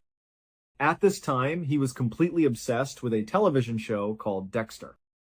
The show was about a fictional serial killer who worked for the police department by day and hunted down bad guys by night. The way this character killed his victims was highly specific and methodical. He would set up what he called a kill room. He would find an isolated space like an empty room or a garage and cover every single surface with plastic sheeting. The ceiling, the walls, and the floor were all taped up in thick plastic to catch any blood and physical evidence. Then he would kill his victim, dismember the body, wrap the remains in the plastic sheeting to leave no trace behind, and dump everything into the deep ocean. Mark watched this show obsessively. He decided that his next movie had to be about a serial killer. But he did not want it to be pure fiction. He wanted it to feel incredibly real. At the time, there were rumors circulating in Edmonton about an uncaught killer who was targeting people in the city. Mark decided that this mysterious Edmonton killer would be the star of his movie. Mark spent several weeks doing intense research on real-life killers, their victims, and how police investigated these cases. He wanted his script to be mathematically perfect. He wanted every action, every reaction, and every emotion to feel authentic. He sat down and wrote a 42-page draft of a script. But then, something strange happened. This draft somehow got leaked. When the contents of the script were read by people in the industry, it caused an immediate wave of shock and concern. The script was so graphic, so detailed, and so disturbing that it eventually landed on the desks of the Edmonton Police Department. The police read the script and were deeply alarmed. They contacted Mark and told him in no uncertain terms that he could not make this movie. They basically tried to wipe the script from existence. Today, you can only find heavily censored versions of it. But if you look at the uncensored version, you realize that the story Mark wrote was not a work of fiction at all. It was a step-by-step record of actual events. And to understand what was really in that script, we have to look at the lives of the ordinary men who crossed paths with Mark. In early October of the year 2008, a 26-year-old man named Giles Tetreault was living alone in Edmonton. Giles was a gentle, soft-spoken guy who worked as a security guard at a local casino. He was a hard worker and a good friend, but his personal life had recently been completely shattered. A few months earlier, his wife had sat him down and told him that she did not love him anymore. She packed her bags and left. Giles was still deeply in love with her, and this sudden rejection broke his heart. He tried to stay busy with work, but whenever he came home to his empty apartment, the silence was deafening. He felt a heavy, suffocating loneliness every single day. Finally, on Friday, October 3rd, Giles decided that he could not live like this anymore. He needed to try and move on. He went online and created a profile on a popular local dating website. He started scrolling through the profiles of women in the Edmonton area, hoping to find someone he could connect with. At first, none of the profiles caught his eye. But then, he stopped on a profile of a woman named Sheena. She was a beautiful, young, blonde woman who lived right in Edmonton. Giles took a deep breath and sent her a polite message to introduce himself. To his surprise, she responded just a few minutes later. Over the next couple of hours, the two of them exchanged dozens of messages. They talked about their lives, their interests, and their plans. Giles felt a spark of hope that he had not felt in months. He was finally smiling again. Eventually, Sheena sent a message saying that since they lived so close to each other, they should meet up that very night for dinner and a movie. Giles was thrilled. He immediately replied and asked for her address so he could come pick her up. But the problem was, Sheena did not want to give him her address. She explained that she felt uncomfortable sharing her actual home address with a stranger on a dating website. Giles understood this. It made sense for a woman to be cautious when meeting a man online. Instead of an address, Sheena sent him a highly specific, customized set of directions. She told him to follow a route of well-known local landmarks in a suburban neighborhood of Edmonton. She said that when he reached the final landmark, he would see a detached two-car garage in an alleyway. She said that one of the garage doors would be partially open. Giles was instructed to walk under the open garage door, walk straight through the garage, go out the back door, cross the backyard, and meet her at the back steps of her house. This was definitely a strange way to meet someone, but Giles rationalized it. He figured she was just taking extra safety precautions. He agreed to the plan, freshened up, got dressed in his nice clothes, and got into his truck. Giles followed the landmarks perfectly. After about 15 minutes of driving, he turned into a quiet alleyway in a suburban neighborhood. He looked to his right and saw the detached garage. Just like Sheena had said, one of the garage doors was open, though it was only raised about halfway. He would have to duck down to get inside. Giles parked his truck and stepped out. He tried to look over the top of the garage to see the house behind it, hoping to catch a glimpse of Sheena waiting for him, but the garage was blocking his view. He thought about how close he was to finally starting a new chapter in his life. He walked over to the open garage door, bent down, and stepped inside. As soon as he stood up inside, he realized it was pitch black. There were no lights on. But there was some light spilling in from the alley behind him, and as his eyes adjusted, he noticed something incredibly bizarre. Virtually every single surface of the garage was covered in thick plastic sheeting. The walls, the ceiling, and the concrete floor were all wrapped in plastic. Giles had no idea why a garage would be set up like this. He thought maybe she was doing some home renovations or painting. He did not let it bother him. He focused on the door at the back of the garage that led to the yard. He walked across the plastic-covered floor, reached out, and put his hand on the doorknob. But before he could turn it, a blinding, agonizing pain shot through the back of his neck. Giles whipped around in shock. Standing in the darkness right in front of him was a massive man wearing a black and gold hockey mask. The man was holding a heavy stun baton. Before Giles could even comprehend what was happening, the masked man lunged forward and rammed the stun baton directly into Giles's stomach, pulling the trigger. The electrical current surged through Giles's body.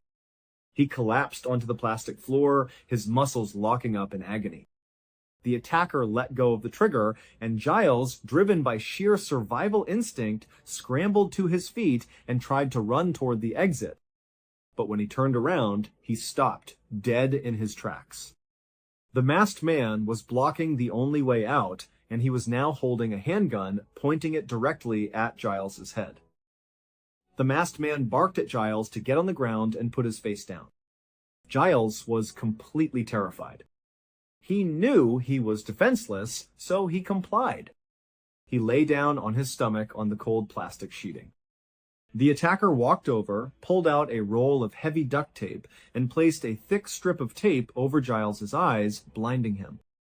As Giles lay there in the dark, his mind began to race. He thought about his ex-wife.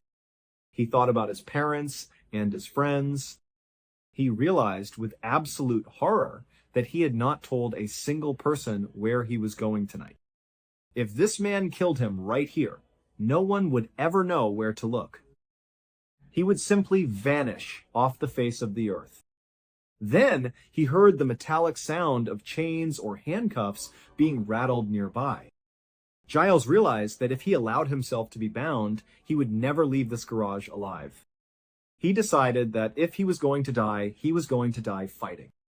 With a sudden, massive surge of adrenaline, Giles ripped the duct tape off his eyes, jumped to his feet, and faced his attacker.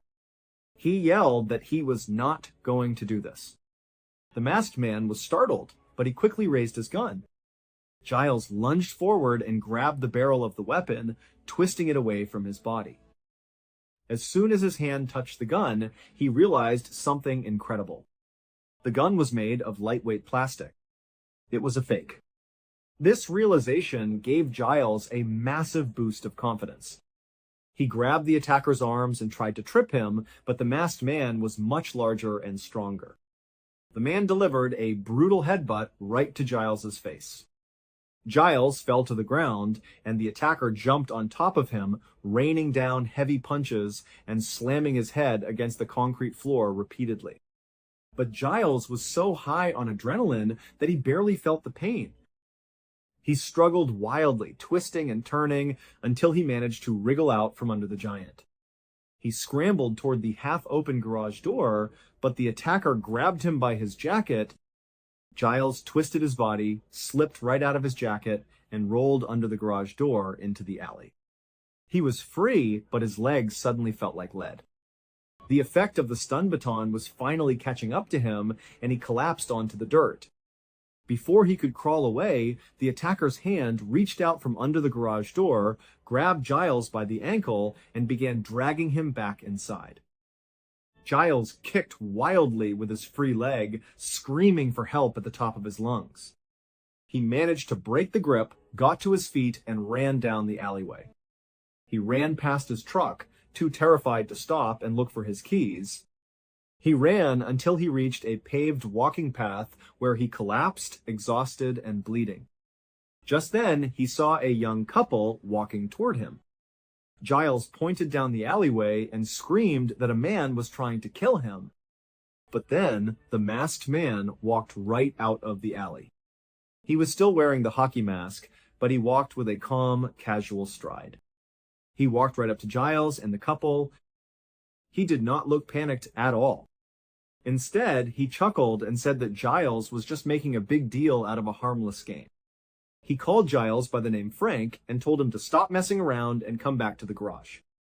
The couple looked at Giles, who was covered in dirt and blood, and then looked at the giant in the hockey mask. They were completely confused and terrified. They did not know if this was a robbery setup, a prank, or a domestic dispute. They told Giles that they did not want any part of this, and they walked away, leaving him completely alone with his attacker. Giles lay on the ground, watching the couple disappear. He looked back at the masked man, who turned around and walked back down the alley toward the garage. Giles realized this was his only chance.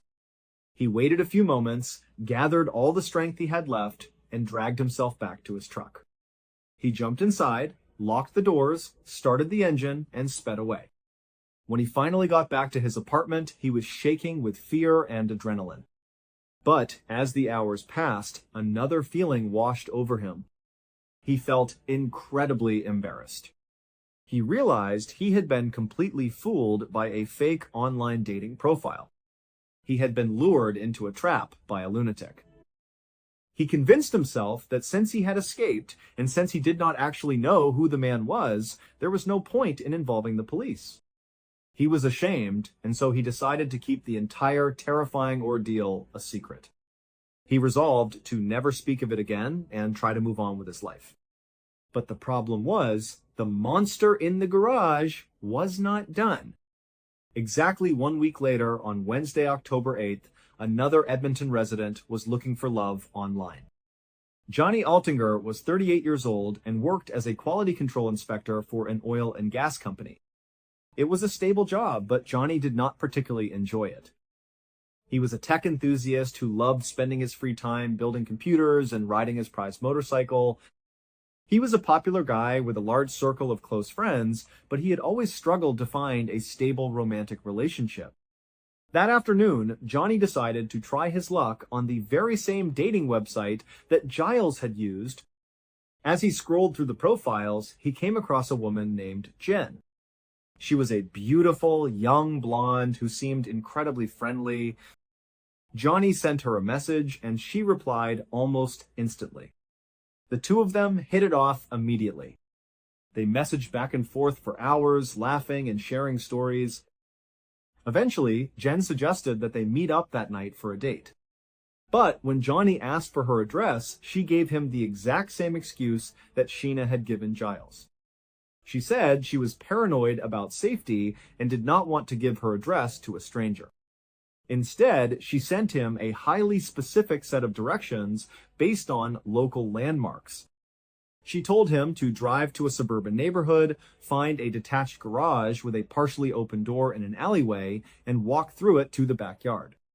Johnny thought this was highly unusual, but he was excited about the date and did not want to ruin his chances. However, Johnny was a cautious man. Before he left his apartment, he took the email containing the strange directions and forwarded it to one of his best friends, a man named Bobby Woodard. Johnny attached a lighthearted note that said, in case he went missing tonight, this was where he was going. Then he got into his car and drove off. The directions led Johnny to the exact same suburban alleyway and the exact same detached garage. When he arrived, he noticed that the lights inside the garage were on, and he could see the silhouette of someone moving around. Johnny checked his watch and realized he was about 15 minutes early. He figured Jen might be getting things ready, so he decided to walk over and introduce himself. As he approached the partially open garage door, the lights inside suddenly went out. Johnny paused, confused, but then walked up to the door, ducked down, and called out a greeting. The lights flickered back on. Inside, the garage was empty except for a table, and every single wall and ceiling was covered in plastic sheeting. Standing in the back of the room was a man Johnny did not recognize. The man did not have a mask on. He smiled warmly and introduced himself as Harry. He claimed he was a designer who rented the garage space from Jen. Harry told Johnny that Jen was running a little bit late and would be back in about 20 minutes. He suggested that Johnny drive around for a bit and come back then, and Harry would personally walk him up to the house. Johnny agreed, got back in his car, and drove away. 20 minutes later, Johnny returned to the alley. The lights in the garage were now off. Johnny assumed that Harry had left, which actually made him feel more comfortable, as he did not really want to deal with a strange designer. He parked his car, walked to the garage, ducked under the door, and stepped onto the plastic-covered floor. He began walking toward the back door that led to the yard. But before he could reach it, a massive blow struck him from behind, hitting him squarely in the back of the head. Johnny stumbled forward, his head spinning in pain. He raised his hands to protect himself and turned around. Through the shadows, he saw Harry standing there, holding a heavy metal pipe. Johnny began screaming for help, shouting for the police, but Harry did not stop. He swung the pipe again and again, striking Johnny repeatedly until Johnny collapsed onto the plastic sheeting covered in blood. As Johnny lay there, battered and weak, he looked up at Harry and pleaded for his life. He told Harry that he would give him all of his money, anything he wanted, if he would just let him go. Harry looked down at him, smiled, and asked if Johnny promised not to tell anyone if he let him go. But before Johnny could answer, Harry brought the metal pipe down hard on Johnny's face. Johnny, driven by pure survival instinct, managed to grab the end of the pipe, holding onto it with all of his remaining strength to prevent another blow. Harry grew frustrated that this man was still fighting back. He reached down to his hip, unsheathed a heavy hunting knife, and held the blade right in front of Johnny's eyes. Johnny froze in terror and let go of the pipe, begging for mercy. Harry pulled the knife back and plunged it deep into Johnny's stomach. Johnny let out a horrific scream. Harry then drove the knife into the side of Johnny's neck, holding it there until Johnny stopped moving and bled out onto the plastic. As Harry stood over the lifeless body of Johnny Altinger, he did not feel remorse. Instead, he felt a strange disappointment. He thought to himself that he should have played more psychological mind games with his victim before killing him, and he resolved to do that with his next target. Harry then proceeded to systematically dismember Johnny's body. He placed the remains into heavy plastic bags, rolled up all of the plastic sheeting from the walls and ceiling to trap any remaining forensic evidence, and loaded everything into the trunk of his car. A couple of days later, he drove to a nearby storm drain and dumped Johnny's body parts and the plastic down into the sewer system. But the problem was, Johnny Altinger was a man with a tight-knit group of friends who cared about him deeply. When Johnny did not show up for work the next day and did not answer any phone calls or text messages, his friends immediately knew something was wrong. They went to his apartment and found his prized motorcycle parked outside. Johnny would never leave his motorcycle behind if he was going somewhere. Then, some of his friends received very strange emails from Johnny's account.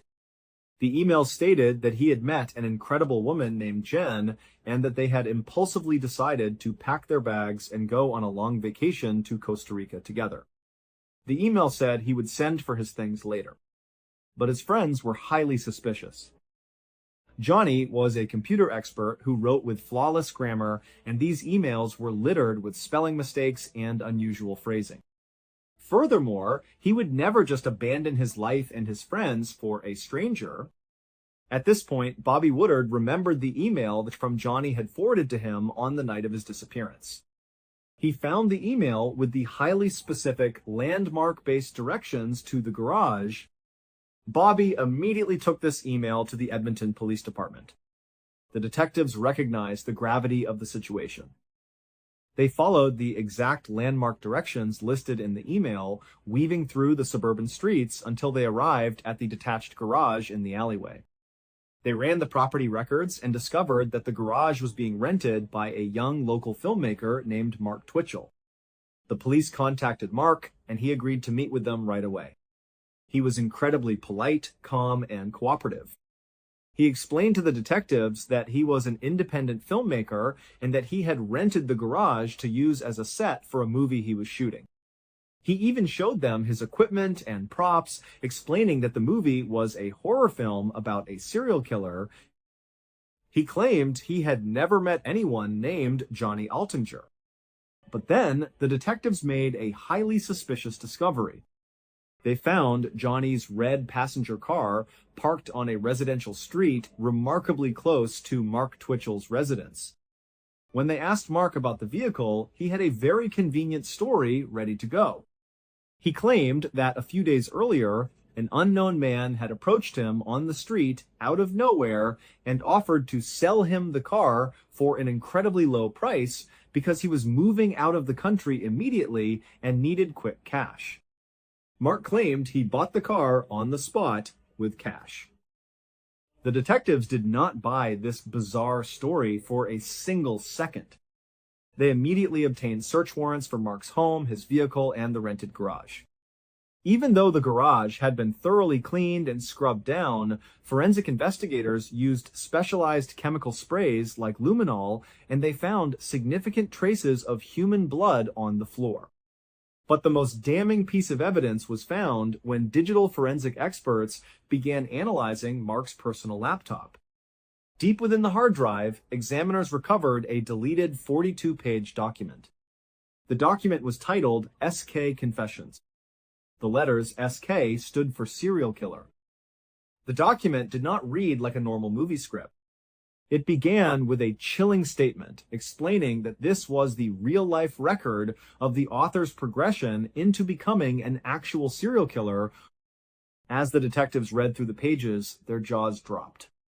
The document detailed, step by step, how the author had set up a garage with plastic sheeting to create a perfect kill room, just like the character in the television show Dexter. It described how the author used a fake female profile on a dating website to lure a man to the garage.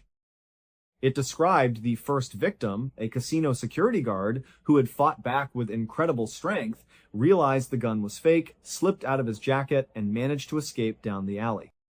The document even detailed how the author had chased the man into the street and convinced a passing couple that it was all just a harmless game, calling the victim Frank. The police realized that this document was not a work of fiction. It was an incredibly detailed diary of real crimes. They immediately searched their databases for any reports of an assault matching this description, but they found nothing because Giles Tetreault had been too embarrassed to report it. However, they managed to track Giles down. When detectives sat him down and asked him about that night, Giles finally broke his silence and told them everything. His real-life experience matched the recovered document perfectly, down to the smallest detail. This was the final piece of the puzzle. The police realized that Mark Twitchell was not just a filmmaker writing about a killer. He had actually become the killer. He wanted to experience the act of murder firsthand so that he could write about it with absolute authenticity. He believed this twisted dedication to his craft would make his movie a masterpiece and launch his Hollywood career. Mark Twitchell was arrested and charged with first-degree murder and attempted murder. His trial in 2011 became one of the most highly publicized and sensational cases in Canadian history. During the trial, the prosecution presented the SK Confessions document as a literal step-by-step diary of Johnny Altinger's murder. Mark took the stand in his own defense. He tried to claim that the document was a clever mix of fact and fiction designed to generate publicity for his upcoming film. He admitted to killing Johnny Altinger, but claimed it was a tragic accident. He argued that Johnny had become angry and attacked him when he realized the date was a setup and that Mark had only defended himself, but the jury did not believe his lies. The overwhelming physical evidence, the plastic-lined room, the fake dating profiles, and the testimony of Giles Tetreault proved beyond any doubt that this was a cold, calculated, and highly premeditated murder. The jury found Mark Twitchell guilty of first-degree murder, and he was sentenced to life in prison with no possibility of parole for 25 years. This case leaves a deep, lingering chill. It makes us realize how incredibly thin the line can be between imagination and real-world evil. Johnny Altinger was just an ordinary man looking for connection, and his life was brutally stolen by a man who valued fame and artistic authenticity over human life. But Johnny's final smart act of sending those directions to his friend ultimately brought down a monster and saved countless other innocent lives. And for Giles Tetreault, the survivor, the memory of that dark garage and the hand grabbing his ankle will always remain a haunting reminder of how close he came to vanishing forever. This case is a reminder that obsession doesn't always look dangerous until it crosses a line you can never come back from. Johnny didn't get a second chance. Giles barely did. If you want to dive deeper into stories like this, there's more waiting for you. Until next time.